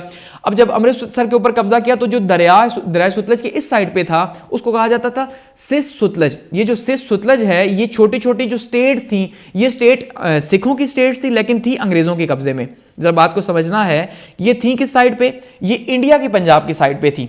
अभी जिस टाइम पे, अभी जो इंडिया है, उस इंडिया का जो पंजाब है उस साइड पे ये सिख सुतलज की छोटी छोटी स्टेट्स थी जिनके सिख हुक्मरान मौजूद थे। जो पाकिस्तान की जो सिख अभी पंजाब मौजूद है, वो पंजाब जो है उस टाइम पे रंजीत सिंह के कब्जे में पहले से मौजूद था, ठीक है, क्योंकि वो उसका गवर्नर था लाहौर का। तो अब ऐसे में क्या हुआ कि ये जब इसने दरिया क्रॉस किया और इस साइड पे आया, यानी कि इसने कोशिश की कि अंग्रेज जो हैं उनके इलाके के ऊपर भी कब्जा किया जाए। तो ऐसे में फिर जो है अंग्रेज अब इस टाइम पे ऐसी हालत में तो थे नहीं कि वो जंग लड़ते, क्योंकि काफ़ी ज़्यादा वो वॉर्स के अंदर इन्वॉल्व भी थे। तो उन्होंने फिर क्या किया जी, उन्होंने फिर एक ट्रीटी जो है वो साइन कर दी रंजीत सिंह के साथ, 1809 की ट्रीटी, यानी ट्रीटी ऑफ अमृतसर। ये जो अमृतसर की ट्रीटी थी, इस ट्रीटी में क्या कहा गया रंजीत सिंह को कि भाई आप जो है वो इस साइड पे ना आए, सुतलज की इस साइड पे जो हमारी टेरिटरीज हैं आप इस साइड पे ना आए, उस साइड पे आप जितना जाते हैं एक्सपेंड करते हैं आप कर सकते हैं। तो अब जब रंजीत सिंह को ट्रीटी के तहत जो है, एक सुलह के तहत जो है जब रोक दिया गया कि आपने ईस्ट की साइड पे अब आगे नहीं बढ़ना, क्योंकि आप यहाँ पे अगर देखिए तो ये पंजाब है, तो यहाँ पे ये इसकी ईस्ट है, तो यहाँ पे ये सुतलज का ये एरिया इंडिया की साइड का पंजाब और ये पाकिस्तान की साइड का पंजाब। तो जब इस साइड से रोक दिया गया कि आपने इस साइड पे एक्सपेंशन नहीं करनी, तो अब रंजीत सिंह ने जो ये साइड थी, जो पाकिस्तान की साइड की थी, यहां पे आगे एक्सपेंशन स्टार्ट कर दी, ठीक है। अब फिर क्या हुआ जी, यानी कि नॉर्थ और नॉर्थ वेस्टर्न एक्सपेंशन जो है वहां पे स्टेट को फैलाना शुरू कर दिया। उसमें सबसे पहले 1813 के अंदर अटक को फतह किया गया, उसके बाद 1818 के अंदर मुल्तान के ऊपर कब्जा हो गया, उसके बाद 1819 में जो है वो कश्मीर के ऊपर भी कब्जा हुआ, और उसके बाद फिर पेशावर के ऊपर। यानी ये वो सारे एरियाज थे जो दुरानी डायनेस्टी के अंडर थे या मुगलों के अंडर थे। तो इनको क्या किया, इनके ऊपर जो है वो कब्जा कर लिया रंजीत सिंह ने, और एक बहुत बड़ी सल्तनत जो है वो सिखों की जो है वो बिल्ड हो गई उस टाइम पे। फिर क्या हुआ कि जब रंजीत सिंह की डेथ हुई 1839 के अंदर, क्योंकि अभी रंजीत सिंह आगे बढ़ रहा था और उसका जो अगला हमला था वो दुरानी एम्पायर के खिलाफ ही था कि भाई अब जो काबुल है उसके ऊपर भी जो है वो हमला किया जाए और यहाँ पे अटैक किया जाए, लेकिन उससे पहले जो है वो उसकी डेथ हो गई। अब रंजीत सिंह की डेथ हुई तो कुछ पीछे तख्त ताज के मसले बने, बहुत बड़ा मसला बना, एक के बाद दूसरा, दूसरे के बाद दूसरा, आखिर फिर जो है वो दिलीप सिंह जो है वो उसके पास जो है हुकूमत आई। तो उस टाइम पे जो खालसा आर्मी थी वो काफ़ी ज़्यादा एक्सपेंड हो चुकी थी, सिखों की जो आर्मी थी उसको खालसा आर्मी कहा जाता है। तो खालसा आर्मी जो है वो बहुत ज़्यादा पावर में भी थी और बहुत ज़्यादा एक्सपेंड भी हो चुकी थी। तो दिलीप सिंह जो है ये माना जाता है, कुछ हिस्टोरियंस का ये मानना है कि वो ये नहीं चाह रहा था, क्योंकि दिलीप सिंह खुद छोटा था तो उसकी जो माँ थी वो ये सारे का सारा हैंडल कर रही थी, तो वो ये चाह रहा था कि या तो खालसा आर्मी को कम किया जाए, जो कि मुमकिन नहीं था, तो अगर कम नहीं किया जाता, मुमकिन नहीं था, तो फिर खालसा आर्मी को कहीं यूज किया जाए। यूज का मतलब क्या था कि भाई चलो भाई से जंग में लड़वाते हैं तो या तो मारी जाएगी सिंपल, या फिर जो है नतीजे के तौर पे टेरिटरी और ज्यादा जो है वो इंक्रीज हो जाएगी, जो रियासत है वो जो है वो मजीद बढ़ जाएगी आगे। तो इसलिए इन्होंने क्या किया जी, कंपनी के साथ वॉर लड़ी 1845 के अंदर। यानी सिखों की पहली लड़ाई थी कंपनी के साथ, जब इन्होंने जो है वो सतलज को क्रॉस किया और उस साइड पे जब उनकी टेरिटरी के अंदर गए तो वॉर हुई। नतीजा क्या निकला, सिखों को जो है वो शिकस्त हो गई। अब जब सिखों को शिकस्त हुई और लाहौर जो है वो अंग्रेजों के कब्जे में आ गया, तो अंग्रेजों ने फिर वहां पे जो है वो अपने सिपाही रखना पक्का कर दिया कि भाई अब आज से जो है वो हुकूमत तो सिख ही करेंगे, लेकिन बात यह है कि अब जैसे बाकी हुक्मरान कर रहे हैं वैसे ही करेंगे, इनसे टैक्स वसूल किया जाएगा, जंग का जुर्माना भी लिया गया इनसे, और इनको जो है वो एक्सपेंशन नहीं करने दी गई। अब इन पे जब जुर्माना डाला गया कि भाई आप जो है वो जो जंग हुई है उसके पैसे दें। अब जब पैसे मांगे गए, ठीक है, 2/3 जो है इनसे मांगा गया, तो नतीजे के तौर पे इनके पास इतना पैसा था नहीं। तो ऐसे में फिर जो है इन्होंने यानी सिखों ने जो है वो कश्मीर को जो है वो अंग्रेजों को दे दिया। अब जब कश्मीर को अंग्रेजों को दिया तो कश्मीर अंग्रेजों ने क्या किया, पैसे पूरे करने थे, अंग्रेजों ने कश्मीर को गुलाब सिंह को जो है वो बेच दिया।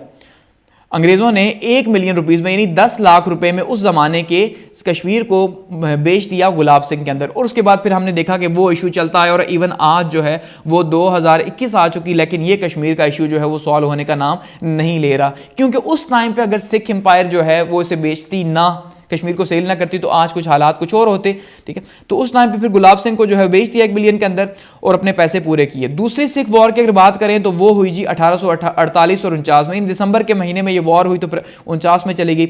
होता कुछ यूं है कि जो मुल्तान का जो सिख गवर्नर था उसको ये गवारा नहीं था कि अंग्रेजों के अंडर जो है वो सरेंडर किया जाए, तो मुल्तान के सिख गवर्नर ने क्या किया जी, रिवॉल्ट कर दिया, बगावत कर दी। नतीजे के तौर पर जो 2 ब्रिटिश ऑफिसर्स उससे बातचीत करने गए थे उसने उन्हें कत्ल कर दिया, ठीक है, उन्हें कत्ल कर दिया कि भाई मैं अंग्रेजों की टर्म्स को नहीं मानता। ऐसे में जो है फिर दोबारा से ब्रिटिशर्स ने वॉर डिक्लेयर कर दी और नतीजे के तौर पे जो है फिर 30 मार्च को 2 जंगें हुई यहां पे, और 30 मार्च 1849 को जो है वो पंजाब को भी अपने कब्जे में कर लिया, और इस तरह से पंजाब की हुकूमत भी जो है वो अंग्रेजों के पास आ गई। और जो सिख था, जो बादशाह था, उसकी जो है पेंशन जो है वो 50,000 पाउंड जो है वो साल की रख दी कि भाई साल की तुम्हें ये पेंशन मिलेगी, अब तुम आज से जो है ना हमारे मुलाजिम हो, बस अयाशी करो, अब ये जो स्टेट है ये हमारे कब्जे में है। तो इस तरह से जो है वो पंजाब को भी अपने कब्जे में कर लिया। अब आगे बढ़ते हैं और बात करते हैं जी सिंध की, कि सिंध जो है, सिंध को किस तरह से जो है वो फतह किया गया, सिंध के ऊपर कैसे जो है वो कब्जा, फतह तो ना कि सिंध के ऊपर कैसे जो है वो कब्जा किया गया। तो 1843 के अंदर, 1843 के अंदर सिंध में जो है वो सिंध पे कब्जा कर लिया गया। अब ये सिंध का जो कब्जा है ये असल में पंजाब के कब्जे से पहले हुआ, लेकिन हम क्योंकि उस सीक्वेंस के साथ नहीं जा रहे जिस सीक्वेंस के साथ कब्जे हुए, हम ओवरऑल बात करें कैसे कैसे स्टेट्स को जो है वो कब्जे में लाया गया। अब सबसे पहले अगर सिंध की बात की जाए तो सिंध को जो है वो 1595 के अंदर जो है वो फतह किया अकबर ने, अकबर द ग्रेट, अकबर ने सिंध को फतह किया। उसके बाद यहाँ पे जो है वो गवर्नर जो है वो रहे, मुख्तलिफ गवर्नर टाइम टू टाइम आते रहे और यहाँ पे सर्व करते रहे। फिर जब औरंगजेब का ज़माना था तो उस टाइम पे सिंध जो है वो आज़ाद हो गया। अब औरंगजेब के ज़माने में क्यों सिंध जो है वो आज़ाद हुआ, उसकी वजह ये थी कि औरंगजेब जो है वो दक्कन की मुहिम में लगा रहा। 27 साल औरंगजेब ने दक्कन के अंदर जो है वो ज़ाया किए। तो यहाँ पे दिल्ली सल्तनत से निकला और यहाँ दक्कन आके पहुंचा और यहाँ पे जंगों में लगा रहा, मराठा के खिलाफ और निज़ाम के खिलाफ और बीजापुर की रियासतों के खिलाफ जो है उसने वॉर लड़ी इन स्टेट्स के अंदर। इस वजह से यहां पे जो सिंध था तो इसके ऊपर कंट्रोल लूज हुआ, तो यहां पे आजाद हुए। यहां पे जो कुल्हाड़ा फैमिली थी 1700 से लेके 1784 तक इन्होंने हुकूमत की, यानी 17 में जब इनकी हुकूमत स्टार्ट हुई। उसके बाद जो है तालपुर फैमिली आई 1784 से लेके 1743 तक इन्होंने यहां पे हुकूमत की, और ये बहुत अच्छे हुक्मरान सिंध के अंदर जो है वो गुजरे। यानी कि अच्छे हुक्मरान इसलिए कि इनसे किसी को प्रॉब्लम नहीं था, काफी ज्यादा खुशहाल थे सिंध की आवाम उस टाइम पे। इन्होंने जो तालपुर खानदान था सिंध को 3 हिस्सों में तकसीम किया हुआ था, लेकिन जब भी जंग होती, इनका आपस की मुआहदा था कि जब भी जंग होती तो ये तीनों जो है वो मिल के उस जंग का सामना करते थे, और काफी ज्यादा खुशहाल था सिंध उस टाइम पे। अब कंपनी जो है उसने फर्स्ट एग्रीमेंट किया, क्योंकि कंपनी को पता था सिंध की इंपॉर्टेंस तो बहुत ज्यादा है। अब जाहिर बात है यहाँ बंबई के ऊपर तो कंपनी का कब्जा है, और वो जो उन्हें हमने बात की थी कि कैसे जो है उन्हें मिला, डोरी के अंदर जो है वो मिल गया सिंध जो है बंबई। तो ऐसे में यहां पे ये जो सिंध है यानी कराची या मालाबार का जो साहिल है ये भी तो उतना ही ज्यादा इंपॉर्टेंट था, क्योंकि समंदर था साथ में, तो पोर्ट थी, पोर्ट तो इन्हें चाहिए थी, तो यहां पे अंग्रेज इसे निगलेक्ट नहीं कर सकते थे। और दूसरा इसलिए भी अंग्रेजों को इसके ऊपर तवज्जो देनी थी क्योंकि यहां पे जो है एक तो ईरान की हुकूमत थी, तो ईरान ये चाहते थे कि भाई ईरान जो है किस टाइम पे यहां पे आके प्रॉब्लम्स क्रिएट ना करे, इसलिए भी जो है इन्होंने फिर यहां पे समझा। तो फर्स्ट जो एग्रीमेंट हुआ वो हुआ 1799 के अंदर, यानी 1799 में, जिस टाइम पे जो है वो टीपू सुल्तान को शहीद किया गया, तो उस टाइम पे यहां पे जो है इनके साथ एक एग्रीमेंट हुआ और उस एग्रीमेंट के थ्रू यहां पे जो है वो अपने ट्रेड के लिए कुछ प्रिविलेजेस ली गई। लेकिन क्योंकि यहां का जो तालपुर खानदान था, जब उसने देखा कि भाई इनके इरादे जो हैं वो अच्छे नहीं, तो उन्होंने वो कैंसिल कर दिया, यानी वो जो एग्रीमेंट था वो कैंसिल किया 1800 के अंदर, ठीक है, उस पैक्ट को कैंसिल कर दिया और अंग्रेजों को वहां से निकाल दिया, सिंध से निकाल दिया। अब अंग्रेजों ने फिर भी पीछा नहीं छोड़ा, वो जानते थे कि सिंध उनके लिए बहुत ज्यादा इंपॉर्टेंट है। क्यों? क्योंकि सिंध, अब जो अंग्रेज थे वो अफगान की वॉर के अंदर भी जो है वो जाना चाह रहे थे, तो अफगान की वॉर तभी पॉसिबल थी जब यहां पे इनके पास कोई टेरिटरी मौजूद होगी। तो ऐसे में 1809 के अंदर जो है दोबारा से जो है वो एक ट्रीटी साइन हुई, जिसके तहत इन्होंने जो है वो टैक्स एग्जम्पशंस ली और यहाँ पे ट्रेड के लिए जो है वो कुछ प्रिविलेजेस ली। तो सिंध जो है इनको अफगान इंटरेस्ट की वजह से था। अब दूसरी बात उसके बाद क्या हुआ जी, 1831 के अंदर फिर अब ये जो एग्रीमेंट है ये चलता रहा, यहाँ पे इन्होंने अपने कदम जमाए। उसके बाद 1831 में जो है वो टैक्स एग्जम्पशन भी इन्होंने ले ली, कि पहले भी थी उसके बाद मजीद ले ली, 1831 के अंदर उन्हें मजबूर करके ली गई, क्योंकि अब ये जो तालपुर फैमिली थी वो भी ये जानती थी कि भाई अगर अंग्रेजों के साथ इस टाइम पे पंगा लिया गया तो वो ऑलरेडी आधे हिंदुस्तान के ऊपर कब्जा कर चुके हैं, तो अगला नंबर उनका है, तो वो भी कोशिश कर रहे थे कि बस बातचीत से ही मसला हल हो जाए। उसके बाद जी फर्स्ट ब्रिटिश अफगान वॉर जब हुई 1834 के अंदर, ठीक है, अब यहां पे आप देखिए प्रिविलेजेस ली 1831 के अंदर और फर्स्ट वॉर हुई 1834 के अंदर, यानी कि 3 साल बाद अफगानों के साथ वॉर हुई। अब अफगान की वॉर के अंदर जो है सबसे बड़ा जो है वो अहम इशू क्या था कि इससे पहले ये तय था सिंध के साथ कि भाई सिंध को फौज यहां नहीं रखी जाएगी। सिंध ने भी पहले ये तय किया हुआ था, इस ट्रीटी के तहत भी जो 1809 में भी ट्रीटी हुई थी, इसमें भी ये कहा गया कि जो अंग्रेज हैं ये सिंध के अंदर फौज जो है वो नहीं रख सकते, क्योंकि फौज जब शुरू में ये फौज रखते हैं, कंपनी बनाते हैं, तो तभी तो वहां से ही तो सारी जो है इनकी कहानी स्टार्ट होती है। और दूसरी साइड पे पंजाब के अंदर जो है ये भी कहा गया, पंजाब में रंजीत सिंह की जब हुकूमत थी तो रंजीत सिंह ने भी कहा हुआ था कि आप जो है वो अफगानिस्तान जाएं, जहां मर्जी जाएं, लेकिन पंजाब से फौज नहीं गुजार सकते आप, ठीक है, किसी भी मकसद के लिए। तो ऐसे में जब वॉर हुई 1834 के अंदर अफगानों के साथ, तो पंजाब से तो फौज गुजारी नहीं जा सकती थी। ऐसे में जो है वो फौज जो है वो कहां से पास हुई जी, सिंध से, और ये एग्रीमेंट के खिलाफ था, लेकिन फिर भी जबरदस्ती उन्होंने वहां से गुजारी। उसके बाद एक नया एग्रीमेंट जबरदस्ती के ऊपर यानी तालपुर के ऊपर जो है वो थोपा गया 1839 के अंदर, जिसमें कहा गया कि मिलिट्री बेस भी सिंध के अंदर अब जरूरी है, ठीक है। अब क्योंकि ये पहले एग्रीमेंट के खिलाफ था, लेकिन अब जबरदस्ती ये किया गया, उन्हें भी मानना पड़ा। उसके बाद ग्रेजुअली जो है वो फिर आहिस्ता आहिस्ता कंट्रोल किया गया, और जिसके तहत ये कहा गया कि अब जो है वो ताज बरतानिया का सिक्का आप जो है सिंध के अंदर चलाएंगे, क्योंकि बाकी इलाकों में वो है तो यहां पे प्रॉब्लम है, तो आप यहां पे सिक्का चलाएं। ऐसे में जो है फिर उन्होंने जो है वो जंग का ऐलान किया तालपुर फैमिली ने, ठीक है, उनको उकसाया गया जब, तो उन्होंने फिर जो है वो 2 वॉर्स लड़ी गई 1843 के अंदर, और नतीजे के तौर पे सिंध को जो है वो फतह कर लिया, और इस तरह सिंध के ऊपर भी जो है वो कब्जा हो गया कंपनी का। तो कंपनी जो है वो आहिस्ता आहिस्ता आप देख लें कैसे जो है वो खुद को एक्सपेंड कर रही है और अपनी आखिरी एक्सपेंशन की तरफ बढ़ रही है, क्योंकि यहाँ पे कब्जा हो चुका, मैप के अंदर अगर यहाँ देखें, यहाँ कब्जा हो चुका, यहाँ हो चुका, यहाँ हो चुका। 1803 के अंदर दिल्ली में ऑलरेडी जो है वो कब्जा हो चुका है, इस एरिया के अंदर हो चुका।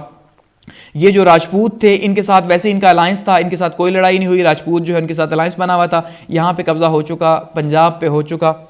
तो अब आगे बढ़ते हैं और बात करते हैं जी ओध की, कि ओध जो है, ओध की रियासत को जो है वो 1856 के अंदर अपने कब्जे में लिया गया, और ये सबसे आसान जो है कब्जा था, क्योंकि इसमें यहाँ पे कोई लड़ाई वगैरह नहीं हुई, जो होना था वो पहले हो चुका था ऑलरेडी। अब ओध की रियासत यहाँ मैप के अंदर आप देखिए तो यहाँ पे आपको दिखाई दे रही है, ये एक आज़ाद रियासत के तौर पे मौजूद है। तो सादत खान जो हैं इन्होंने सबसे पहले जो है वो फर्स्ट रूलर थे ओहद के, आज़ाद रूलर, जिन्होंने आज़ाद रूलर की हैसियत से दिल्ली से हट के जो है वो अपनी हुकूमत यहाँ पे स्टार्ट की थी। उसके बाद शुजाउद्दौला जो उनका बेटा था वो यहाँ पे हुक्मरान बना, और शुजाउद्दौला जिस टाइम पे हुक्मरान था उस टाइम पे वॉर ऑफ बक्सर हुई, ठीक है। अब ये जो वॉर ऑफ बक्सर हुई 1764 के अंदर, इसका हम जिक्र कर चुके हैं कि जो 1764 की वॉर है ये बहुत ज़्यादा इंपॉर्टेंट थी। अब ये वॉर क्यों बहुत ज़्यादा इंपॉर्टेंट थी? इस वजह से कि ये वॉर 3 लोग, एक साइड पे 3 इत्तेहादी एक साइड पे थे, ट्रिपल लाइंस, और अंग्रेज एक साइड पे थे। क्या हमने देखा था कि दिल्ली जो है वो एक साइड पे है, दिल्ली में साथ में जो है वो ओहद की रियासत है, और साथ में जो है वो बंगाल की रियासत है, तो ये तीनों मिलकर भी अंग्रेजों को शिकस्त नहीं दे सके। तो उसी टाइम पे जो है वो ओहद इनके अंडर आ चुका था एक तरह से, क्योंकि ब्रिटिश अलायंस जो है उस वॉर ऑफ बक्सर के बाद जो है वो ऑलरेडी यहाँ पे तय था।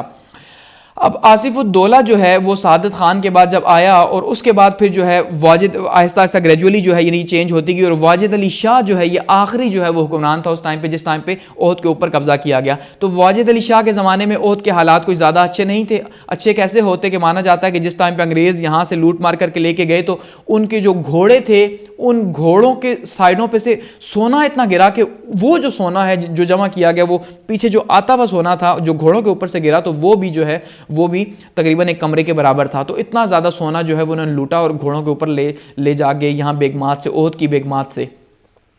अच्छा, अब लॉर्ड डलहौजी का ज़माना था और लॉर्ड डलहौजी ने क्या इल्ज़ाम लगाया बैड एडमिनिस्ट्रेशन का कि भाई आपसे जो हमें टैक्स जो वसूल हो रहा है वो बहुत कम है और बात यह है कि आप जो है आपकी जो गवर्नेंस है वो बहुत बुरी है। तो बुरी गवर्नेंस है इसलिए इसे हम चलाएंगे तो ओहद को आप हमारे हवाले कर दें। तो 1856 में जो है इन्होंने ओहद को अपने हवाले किया और वाजिद अली शाह को जो है उसका वजीफ़ा मुकर्रर करके 1 लाख पेंशन का उसे भेज दिया कलकत्ता कि भाई तुम जाओ कलकत्ता वहाँ जाके अयाशी करो, ठीक है।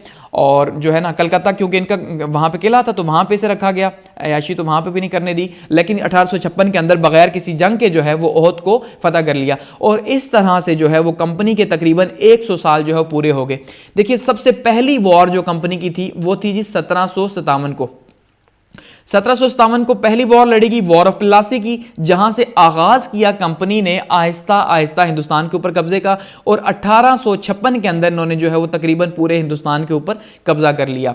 और इस दौरान इनकी पॉलिसीज भी रही। पॉलिसीज क्या रही? बहुत ही बुरी पॉलिसीज रही जो हम देखेंगे वॉर ऑफ इंडिपेंडेंस का बायस बनी। तो अब यानी तकरीबन सारा जो हिंदुस्तान था इस टाइम पे जो प्रिंसली स्टेट्स थी उनको छोड़ के, हालांकि जो प्रिंसली स्टेट्स थी वो भी इनके साथ अलायंस में थी, वो भी इन्हें पे करती थी, ऐसा नहीं था कि उनकी जान छूटी भी थी। तो अब हिंदुस्तान जो है वो इनके कब्जे में आ चुका था। कंपनी ने ये सारे का सारा कब्जा किया था, ना कि ब्रिटिश राज ने ये कब्जा किया था। आगे बढ़ते हैं और बात करते हैं जी द वॉर ऑफ इंडिपेंडेंस की 1857 यानी कि जंग आज़ादी की बात करते हैं, जिसे जंग आज़ादी का नाम दिया गया मुसलमानों और हिंदुओं की तरफ से। और अंग्रेज़ों ने इसे जो है वो रिवॉल्ट का नाम दिया और कहा ये गदर था क्योंकि ये बगावत थी, तो उस वजह से उन्होंने इसे गदर का नाम दिया। जबकि जो आज़ादी के लिए लड़ रहे थे उन्होंने इसे जंग आज़ादी का नाम दिया कि भाई ये आज़ादी के लिए लड़ी जा रही है। अब वो जो हमने देखा, आप देखें 100 साल की जो पॉलिसीज रही कि जैसे जैसे कब्जा करती रही ईस्ट इंडिया कंपनी, तो उसने जो पॉलिसीज रखी 100 साल के दौरान वो इंतहाई बुरी पॉलिसीज थी, ठीक है, और इंतहाई टफ पॉलिसीज थी हिंदुस्तानियों के लिए, जिस वजह से जो है ये अब वॉर ऑफ इंडिपेंडेंस हुई कि अब आज़ादी की जंग लड़ी गई। अब 1856 के अंदर ओहद फतह हो गया, पूरा हिंदुस्तान इनके कब्जे में था। तो इस टाइम पे साथ साथ प्लान हो रहा था, क्या प्लान हो रहा था कि भाई अब अंग्रेजों के खिलाफ हमने निकलना है और रिवॉल्ट करना है कि हमें हमारे ही मुल्क के अंदर जो है उन्होंने गुलाम बना दिया। इसमें कोई शक नहीं था कि अंग्रेजों ने क्या किया, हिंदुस्तानियों को हिंदुस्तान के अंदर ही गुलाम बना दिया था। अब उसमें सबसे पहले देखिए जी, जो ब्रिटिश राज है वो अपनी पीक पे था इस टाइम पे। 100 साल के बाद ब्रिटिश राज ने जो है वो कंपनी राज ने पूरे के पूरे हिंदुस्तान के ऊपर कब्जा कर लिया। कंपनी राज ने, इस बात को जरा समझिएगा, कंपनी ने हुकूमत की थी। अब अगर हम बात करें कॉजेज की कि क्या वजूहात थी जिन वजूहात की बिना पे जो है वो वॉर ऑफ इंडिपेंडेंस लड़ी गई, कि अब 100 साल तो कंप्लीट हो गया, 100 साल में जो है वो इंतहाई जुल्म भी हुआ, ज्यादतियां भी हुई, लेकिन किस टाइप का जो है कहां अंग्रेजों ने इन्फ्लुएंस किया और किस तरह से जो है वो हिंदुस्तान को कैप्चर करके सब कुछ किया, पीछे तो देख चुके हैं।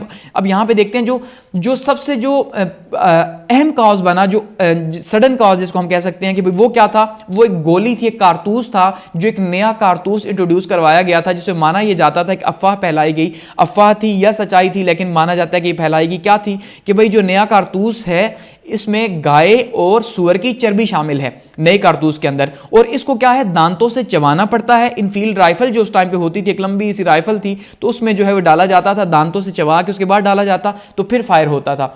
तो उसमें आप देखिए, अब जब ये बात खबर फैली तो इससे पहले प्लान तो हो रहा था। अब ये जो है ना, ये माना जाता है, जैसे देखिए आप लड़ाई होती है तो उसमें जो एक लास्ट जो है ना एक बात होती है कि भी इसके बाद जंग जो है वो फूट पड़ी, तो उसमें अब गाय जो है वो हिंदुओं के लिए मुकद्दस थी। उन्होंने कहा भाई हम जो है वो गाय की चर्बी को कैसे जो है ना इन्होंने दांतों में दें, और मुसलमान जो है वो सूअर से नफरत करते थे, सूअर हराम है, तो उन्होंने कहा हम सूअर को मुंह में कैसे दे सकते हैं, ये तो हमारा दीन बर्बाद करने की बात है। तो मुसलमान और हिंदू ही जो है सबसे ज्यादा थे, सिख भी साथ में शामिल थे, लेकिन मुसलमान और हिंदू जो है असल में सबसे ज्यादा थे। तो उन्होंने जो है वो इनकार कर दिया इनफील्ड राइफल चलाने से, और मंगल पांडे ने फिर जो है वो पहली गोली माना जाता है कि चलाई। अब दूसरे अगर कॉजेस की बात की जाए तो उसमें एक तो सियासी कॉज था, यानी कि पॉलिटिकल जो है वो कॉज बना, इसके बाद जो है वो मजहबी कॉज बना और सोशल कॉज बना, मुआशरती तौर पे भी जो है वो असरात क्या थे, तो इकोनॉमिक कॉज था। माशी तौर पे बहुत ज़्यादा एक्सप्लॉइट किया गया, और मिलिट्री कॉज था, आर्मी के अंदर की भी वजूहात थी। अब अगर सबसे पहले बात करें पॉलिटिकल कॉज की, तो देखिए पॉलिटिकल कॉज में political control of India on force कि सबसे पहली बात ही ये है कि अंग्रेजों ने क्या किया था कि ताकत के बलबूते पे जो है वो इंडिया के ऊपर कब्जा किया। इसका मतलब ताकत के बलबूते कब्जा किया, तो ये सबसे पहली बुरी बात हो गई। उसके बाद क्या किया जी, डिग्रेड किया इंडियन रूलर्स को, जो वहां के हुक्मरान थे उनको क्या किया जी, उनको डिग्रेड किया, उनकी जो है उनकी कोई रिस्पेक्ट नहीं की, उनसे टैक्स वसूल किया गया, उनकी जो है इंसल्ट की गई, उनको रिप्लेस किया गया, उनके साथ लड़ाइयां की गई, तो आवाम के सामने भी उनकी कोई हैसियत नहीं रही। अब जाहिर बात है, यानी पॉलिटिकली उन्होंने इन्फ्लुएंस किया, पॉलिटिकली सारे सिस्टम को चेंज किया, पॉलिटिकली ही हर चीज को, अदालतों का निजाम चेंज कर दिया, एजुकेशन चेंज कर दी, ये सारा पॉलिटिकल कॉज बना। अब अगर बात करें मजहबी कॉज की कि मजहब के अंदर क्या हुआ, तो सबसे पहले तो मसला ये था कि ये क्रिश्चियनिटी की फैलाने आए थे। जैसे मैंने कहा 3G के लिए आए थे, तो गॉड, ग्लोरी एंड गोल्ड, इनका मकसद ही क्या था कि सबसे इंपॉर्टेंट चीज क्या थी कि हम जो है वो ईसाइयत जो है उसको फैलाएंगे। तो जब ईसाइयत को फैलाना था, तो ईसाइयत इंडिया को, इंडियंस को, यानी मुसलमानों को, हिंदुओं को ये ईसाई बना रहे थे। और माना जाता है कि गुर्बत बहुत ज़्यादा थी उस टाइम पे कलकत्ता के इलाके में या दूसरे जो इलाके थे, तो वहाँ पे जब एक शख्स जो है कंपनी के पास जाता तो वो उससे जो है वो चावलों की एक बोरी दे के वापस भेजते, लेकिन साथ में वो क्रिश्चियन होकर वापस आता, ईसाई होकर। क्योंकि वहाँ पे देखिए एक शख्स जो भूखा है उसके लिए मजहब अहम नहीं, उसके लिए पेट ज़्यादा इंपॉर्टेंट है। उससे ये अहम नहीं कि भाई वो मुसलमान है, हिंदू है, ईसाई है, उसे इतना पता है कि भाई उसे खाने के लिए चावल मिल रहे हैं, खाना मिल रहा है, प्रोटेक्शन मिल रही है, तो उसके लिए काफ़ी था। तो एक तो ईसाइयत जो है वो फैलाई गई और मुसलमानों और हिंदुओं को ईसाई किया गया, काफ़ी ज़्यादा प्रॉब्लम की बात थी। ईसाइयत की प्रीचिंग खुलेआम स्टार्ट हो गई, स्कूल स्टार्ट कर दिए गए, ठीक है, मिशनरी स्कूल जो थे, इंस्टीट्यूट स्टार्ट कर दिए, यानी कि बहुत बड़े पैमाने के ऊपर जो है इन्होंने ईसाइयत को फैलाना शुरू कर दिया। इसकी आप देख लें कि इंडिया के अंदर आज भी जो गोवा या जो दक्कन का एरिया है, यहाँ पे सबसे ज़्यादा जो है केरला में ईसाई मौजूद हैं, क्रिश्चियनिटी। उसके बाद अगर हम बात करें तो हिंदू जो है, हिंदू मुस्लिम जो है उनको मिलिट्री में शामिल किया गया एक साथ ही, यानी कि मुसलमान और हिंदू एक साथ, आपको पता है कहीं पे ना उठते हैं, ना बैठते हैं, ना खाते हैं, ना पीते हैं, ठीक है, क्योंकि खाना पीना जो है वो सबसे बड़ा प्रॉब्लम है कि एक जगह नहीं खा सकते, लेकिन जब इनको एक साथ रखा गया तो ये इनके लिए बहुत बड़ा प्रॉब्लम था। इसी तरह से हिंदुओं के अंदर जो है वो कास्ट सिस्टम था, तो एक ब्राह्मण भी वहीं पर मौजूद है और एक जो है वो खश्तरी भी वहीं पर मौजूद है, तो इसका मतलब ये भी प्रॉब्लम है कि वो तो जात का तो मिलिट्री के अंदर कोई ख्याल नहीं किया जाता, मिलिट्री तो मिलिट्री थी, सबका यूनिफॉर्म एक जैसा था, तो वहां पर हिंदुओं को आपस में भी प्रॉब्लम था कि भाई ये छोटी जात का मेरे साथ क्यों बैठा हुआ है, ठीक है, तो वो इनका हिंदू रिलीजियसली जो है इफेक्ट हुआ। अच्छा, सिखों से शेव करवाएगी जबरदस्ती। अब हम जाते हैं सिख जो हैं वो दाढ़ी कभी भी जो है वो या बाल अपने जिस्म के हिस्से के तराशते नहीं, लेकिन वहां पे जब उनसे शेव करवाएगी ये उनके लिए बहुत ज्यादा प्रॉब्लम था, उनके मजहब को जो है चेंज करने की बात हुई। अच्छा, इसी तरह से हिंदू जो है वो समंदर का सफर करना जो है वो इसे अच्छा नहीं समझते, ये से वो अशुभ समझते हैं, तो हिंदुओं से जबरदस्ती जो है वो समंदर का सफर करवाया गया, नेवी में जब उन्हें शामिल किया गया या उन्हें दूसरे जो है वो बेड़ों पे भेजा गया बर्मा में, तो इस तरह उन्हें समंदर के सफर करवाया गया, तो वो भी उनका मजहब खराब हुआ, तो ये रिलीजियस पर्पस हुए। मुसलमानों को जो है वो चेंज किया गया, उनकी हिस्ट्री जो है वो चेंज कर दी गई, इंडियन की हिस्ट्री इवन पढ़ाई नहीं जाने देती थी वहां पे। सोशल कॉज की बात करें तो रिस्पेक्ट कोई नहीं रही इंडियंस की, क्योंकि इंडियंस की रिस्पेक्ट जो है वो सबसे पहले खत्म कर दी उन्होंने, क्योंकि इंडियंस को उन्होंने समझा गुलाम और खुद को आका। उन्होंने कहा भाई हम जो है वो गोरे हैं और ये काले हैं। साथ में उन्होंने क्लब्स के ऊपर बैन लगा दिया, जितने भी बड़े क्लब्स थे उनमें जो इंडियंस थे, ठीक है, हिंदुस्तानी, उनकी पाबंदी लगा दी कि भाई जो हिंदुस्तानी हैं वो क्लब्स में नहीं आ सकते। इवन क्लब्स के बाहर लिखा हुआ था Indians and dog are not allowed. अब अंदाजा करें, यानी हिंदुस्तानी और कुत्ते जो हैं ये क्लब्स के अंदर नहीं आ सकते, वो इसको यूं समझते थे, इतना ज्यादा बैडली ट्रीट करते थे इंडियंस को। अच्छा, कुत्तों की तरह जो है वो ट्रीट किया जाता था। अब कुत्तों की तरह कैसे ट्रीट किया जाता था, से सलाम, ये कहा जाता था कि जब कोई अंग्रेज जो है वो पास से गुजरेगा तो आपने क्या करना है, उसे सलाम कहना है और साथ में सर झुकाना है, अपना जो है वो सर भी उसके नीचे झुकाना है। कोई भी अंग्रेज जो है वो घोड़े के ऊपर गुजर रहा होगा तो आप वहां खड़े हो जाएंगे जब तक वो गुजर नहीं जाएगा। अब इस तरह के जो है वो हालात हुए गुलाम और आका के। और वेस्टर्न एजुकेशन को यहाँ पे प्रमोट किया गया 1835 से, जो है यहाँ पे जो एजुकेशन रिफॉर्म्स लाई गई तो उसके तहत वेस्टर्न एजुकेशन को यहाँ प्रमोट किया गया और यहाँ की जो लोकल एजुकेशन थी, इस्लामिक एजुकेशन या हिंदू एजुकेशन जो थी, उसको यहाँ पे रोका गया और उसके लिए स्कूल, कॉलेज, यूनिवर्सिटीज बनाए गए। इकोनॉमिकली सबसे बड़ा प्रॉब्लम जो था वो इकोनॉमिक प्रॉब्लम था, क्योंकि इकोनॉमिकली जो हिंदुस्तान जो था, जिसको सोने की चिड़िया कहा जाता था कि भाई यहाँ का जो जीडीपी था वो बहुत ज्यादा था, तो उसको जो है इन्होंने जो है वो सारे का सारा निचोड़ा ईस्ट इंडिया कंपनी ने जंगों के थ्रू। क्योंकि जब इन्होंने देखिए बंगाल के ऊपर कब्जा किया वॉर ऑफ प्लासी के बाद। तो उसमें क्या हुआ कि बंगाल में इतने बुरे हालात हो गए कि वहां पे लोगों के पास खाने के लिए कुछ नहीं रहा, क्योंकि टैक्स इतना ज्यादा कलेक्ट किया गया और वही बंगाल इतना ज्यादा खुशहाल था किसी टाइम पे, बहुत हैवी टैक्सेशन ली गई, ठीक है जी। अब पैदावार होती ना होती लेकिन टैक्स देना पड़ता। इसी तरह से जी इंडियन इंडस्ट्रीज जो थी उसको तबाह कर दिया गया, खास करके जो कपड़े की सनत थी इंडिया की उसे तबाह किया गया। अब यहां पर आप समझिएगा इस बात को थोड़ा सा कि अंग्रेज क्यों आए थे हिंदुस्तान के अंदर। अंग्रेज हिंदुस्तान के अंदर आए थे इसलिए क्योंकि वो ट्रेड कर सकें, यानी तिजारत के लिए आए थे। तो सबसे जो पहला पर्पस था, प्राइमरी पर्पस, वो तो ट्रेड था। ये जो बाद में इन्होंने फौज बनाई और ये जो डिवाइड एंड रूल की पॉलिसी अपनाई, एक हुक्मरान को बिठाया, दूसरे को बिठाया और उससे बहुत बड़े पैसे वसूल किए, तो वो तो एक अलग गेम थी। लेकिन जो असल में इनका काम था वो ट्रेड था और इनको रॉ मटेरियल चाहिए था। अब रॉ मटेरियल, जैसे मैं कह चुका हूं कि इंडस्ट्रियल रेवोल्यूशन था जो यूरोप के अंदर आ चुका था, तो इंडस्ट्रीज की नीड थी उस टाइम पे रॉ मटेरियल, तो इन्हें रॉ मटेरियल चाहिए था। तो इन्होंने क्या किया कि उस टाइम पे, जिस टाइम पे अंग्रेज आए थे हिंदुस्तान के अंदर, तो हिंदुस्तान जो है वो उसकी एक्सपोर्ट बहुत जबरदस्त किस्म की थी। वो एक्सपोर्ट करता था, यानी बाहर के मुल्कों को भेजता था, ठीक है, बरामदात किया करता था। लेकिन फिर क्या हुआ, इन्होंने ऐसी पॉलिसीज अपनाई कि जो बरामदात थी उनके ऊपर टैक्स लगा दिया और बहुत हैवी टैक्स लगाया बरामदात के ऊपर, और जो दरामदात थी, जो इंपोर्ट्स थी, उनको बहुत ज्यादा चीप कर दिया। अब नतीजे के तौर पे क्या हुआ कि यहां से लोग बाहर भेज नहीं सकते थे और बाहर से चीजें आसानी से आ जाती थी। तो ऐसे में जो है इन्होंने जो है वो एक्सपोर्ट, यानी यहां की लोकल इंडस्ट्री तबाह कर दी और जो अपनी इंडस्ट्री थी उसको बहुत ज्यादा फायदे में ले गए। इसकी दूसरी एग्जांपल यूं समझिए कि यहां जैसे अब मान ले कपड़ा है, तो कपड़े के लिए यहां पे क्या है जी, पटसन है, सॉरी कपास है। तो अब कपास क्या करते हैं, यहां से रॉ मटेरियल लेके जाते, कपास का फैक्ट्रीज तो लगी हुई थी यूके के अंदर। अब यूके में वहां पे उनको एम्प्लॉयमेंट मिल रही थी, वहां पे उनको फायदा मिल रहा था। तो यहां से यूके वो कपास जाती रॉ मटेरियल के थ्रू, चाहे वो 2 रुपए जाती, 10 रुपए जाती, लेकिन वापसी पे वो वहां से कपड़ा बन के आती, तो वही जो 2 रुपए की चीज गई थी वो यहां पे वापस आती 200 रुपए की। यानी अब देखिए कैसी जबरदस्त किस्म की इनकी स्ट्रेटेजी थी कि रॉ मटेरियल भी यहां से लिया और वापस आके चीज बनाई अपनी इंडस्ट्रीज के अंदर, वहां पे लोगों को लेबर दिया यूके के अंदर, और वही वापस हिंदुस्तानियों को बेचती महंगे दामों, क्योंकि इतनी बड़ी मार्केट जो थी। तो अब देखिए, और यहां के जो लोकल जो यहां पे लोग मौजूद थे, उनसे बहुत ही सस्ते दामों से चीजें ली गई कि हम आपकी चीजें जो हैं वो बाहर बेचेंगे। तो बहुत, यानी कि 1 रुपए में लेके तो 10 रुपए में बाहर बेची गई और सारे का सारा प्रॉफिट अपना था। तो क्योंकि खुद तो इनको बेचने दी जाती नहीं थी।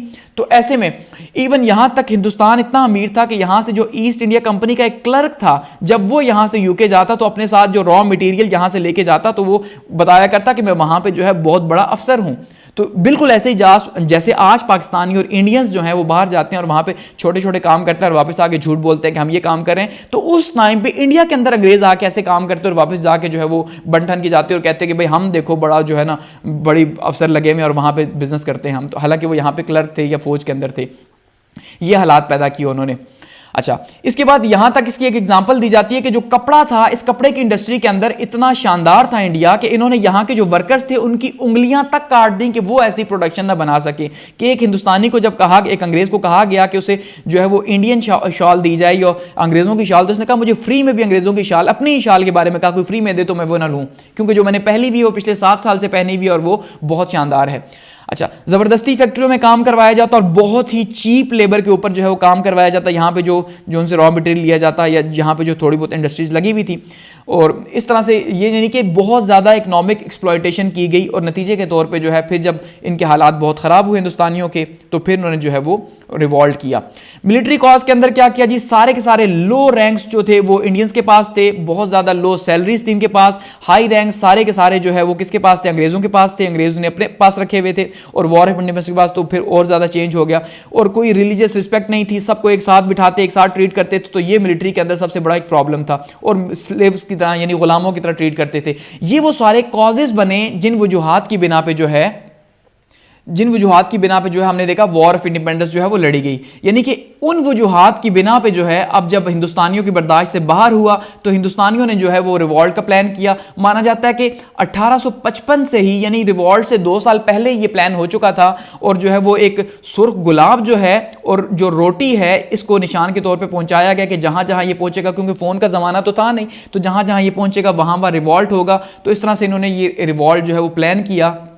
और इसमें जो लीडर्स थे जिन्होंने लीड किया वो कौन थे, नाना साहिब थे कानपुर से, अच्छा बेगम हजरत महल थी ओहद से, बरेली से जो है वो खान बहादुर खान थे, इलाहाबाद से मौलवी लियाकत अली थे और रानी लक्ष्मीबाई थी झांसी से, और ये जो है ये बड़े बड़े लीडर्स थे वॉर के, और बहादुर शाह जफर जो है वो ऑब्वियसली जो है उनको बताया गया भाई वो क्या है जी, वो मुगल हुक्मरान है, उनको तख्त पे जाके बिठा दिया गया, अदरवाइज तो उनकी कोई पावर थी नहीं।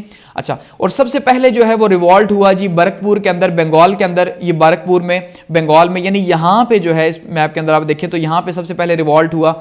और उसके बाद जो है ये पूरे का पूरा करते करते दिल्ली को कैप्चर किया गया। दिल्ली को कैप्चर करके वहाँ पे बहादुर शाह जो है उसको बिठा दिया गया, बहादुर शाह को कि भाई आप जो है आज से मुगल हुक्मरान हैं तो हम सारे के सारे आपके अंडर जो हैं ये रिवॉल्ट लड़ेंगे। और उसके बाद हमने देखा कि स्टार्ट में जो है वो तकरीबन 6 माह तक, पहले 6 माह तक जो है वो अंग्रेज़ों को बहुत शदीद किस्म की शिकस्त दी गई, अंग्रेज़ों को मारा गया। हर साइड पर स्टार्ट में ये खबर फैली कि भाई अंग्रेज़ों को शिकस्त हो गई है और कंपनी जो राज है वो ख़त्म हो गया हिंदुस्तान के अंदर। गोके ऐसा नहीं था लेकिन शुरू में ऐसा ही हुआ। और दिल्ली का लाल किला जो है माना जाता है और जो कश्मीर गेट है उसको खून से भर दिया अंग्रेजों के, यानी कि इतना ज्यादा अंग्रेजों को शुरू में मारा गया। लेकिन उसके बाद क्योंकि यहां पे मैनेजमेंट नहीं हुई, यहां पे लीडरशिप नहीं थी और साथ में सबसे इंपॉर्टेंट चीज ट्रेनिंग नहीं थी, जिस वजह से जो है फिर क्या हुआ, फिर अंग्रेज दोबारा से गलबा पाना शुरू हुए और उन्होंने फिर आहिस्ता आहिस्ता ग्रेजुअली जो है वो फिर दोबारा से कब्जा करना स्टार्ट कर दिया। और अगले 6 माह जो थे उसमें दोबारा से फिर मुसलमानों और हिंदुओं और सिखों का नंबर आया और इन्हें जो है लटका लटका के मारा गया। माना जाता है कि तोपों के सामने जो है वो इन्हें लटकाया गया और तोपों के सामने यहाँ चरसदा के अंदर जो है पठानों को जो रिवॉल्ट किया था उनको तोपों के सामने लटका के मारा गया। दिल्ली के अंदर जो है उनकी लाशों को लटकाया गया और कई महीनों तक उनकी लाशें लटकती रही ताकि जो देखने वाले हैं वो उन्हें देखें और इबरत पकड़ें और दोबारा कोई कंपनी के खिलाफ खड़ा ना हो। इस तरह चुन चुन के जिस शख्स ने मारा था उसको चुन चुन के मारा, सिवाय इसके कि सर सैयद अहमद खान जो है वो उस टाइम पे कंपनी के मुलाजिम थे अंग्रेजों के, तो उन्होंने जो है वो अंग्रेजों की जानें बचाई। बाकी जितने भी थे उन सब ने जो है वो चुन चुन के मारा। लेकिन एट द एंड जो है वो ये रिवॉल्ट फेल हो गया और उसके बाद अंग्रेजों ने और ज्यादा स्ट्रिक्ट एडमिनिस्ट्रेशन की। लेकिन इसका नतीजा क्या निकला, इसका रिजल्ट ये निकला कि एक तरह से जो आम लोग थे, जो इंडियंस थे, उनके अंदर नेशनलिज्म यानी कि एक पैदा हो गया, एक कौमियत पसंदी की सोच पैदा होगी कि भाई हम अंग्रेजों के खिलाफ खड़े होते हैं। क्योंकि पहले ये फौज से ये रिवॉल्ट स्टार्ट हुआ था, लेकिन उसके बाद आम पब्लिक जो थी वो भी अवाम यानी जिसको कह ले वो अवाम भी इसके अंदर शामिल हो गई और उन्होंने भी जो है फिर साथ में पार्टिसिपेट किया। ब्रिटिश जीते, लेकिन नतीजा क्या हुआ, जीतने के बाद उन्होंने तबाही कर दी, हर साइड पर जो है वो कद्दोगारी शुरू कर दी।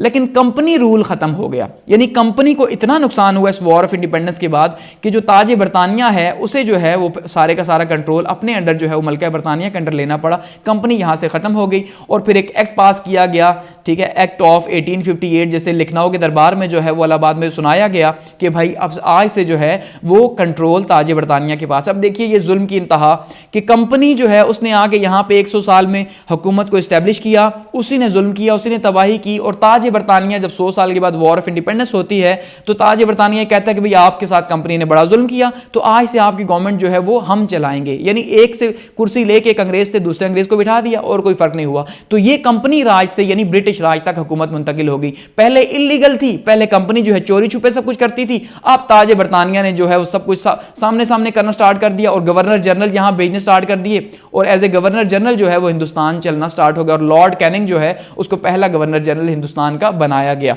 ठीक है, तो इस तरह से ये सारे का सारा कंट्रोल जो हुआ। लेकिन इसके बाद फिर हमने देखा इंडियन नेशनलिज्म की जो मूवमेंट स्टार्ट हुई, फिर आहिस्ता आहिस्ता ग्रेजुअली फिर वो इंडिपेंडेंस की तरफ बढ़ा, जिसके ऊपर ऑलरेडी वीडियो जो है वो बना चुका हूं कि वो सारे के सारे उसके इंपॉर्टेंट इवेंट्स जो है वो डिस्कस कर चुका हूं इसके ऊपर। तो यहां पे इस टॉपिक को जो है वो क्लोज करते हैं और इसको यहां ख़त्म करते हैं। आपकी फीडबैक के लिए जो है वो कमेंट सेक्शन मौजूद है और आप वहां पर अपनी राय का इजहार कर सकते हैं। और थैंक्स फॉर वॉचिंग।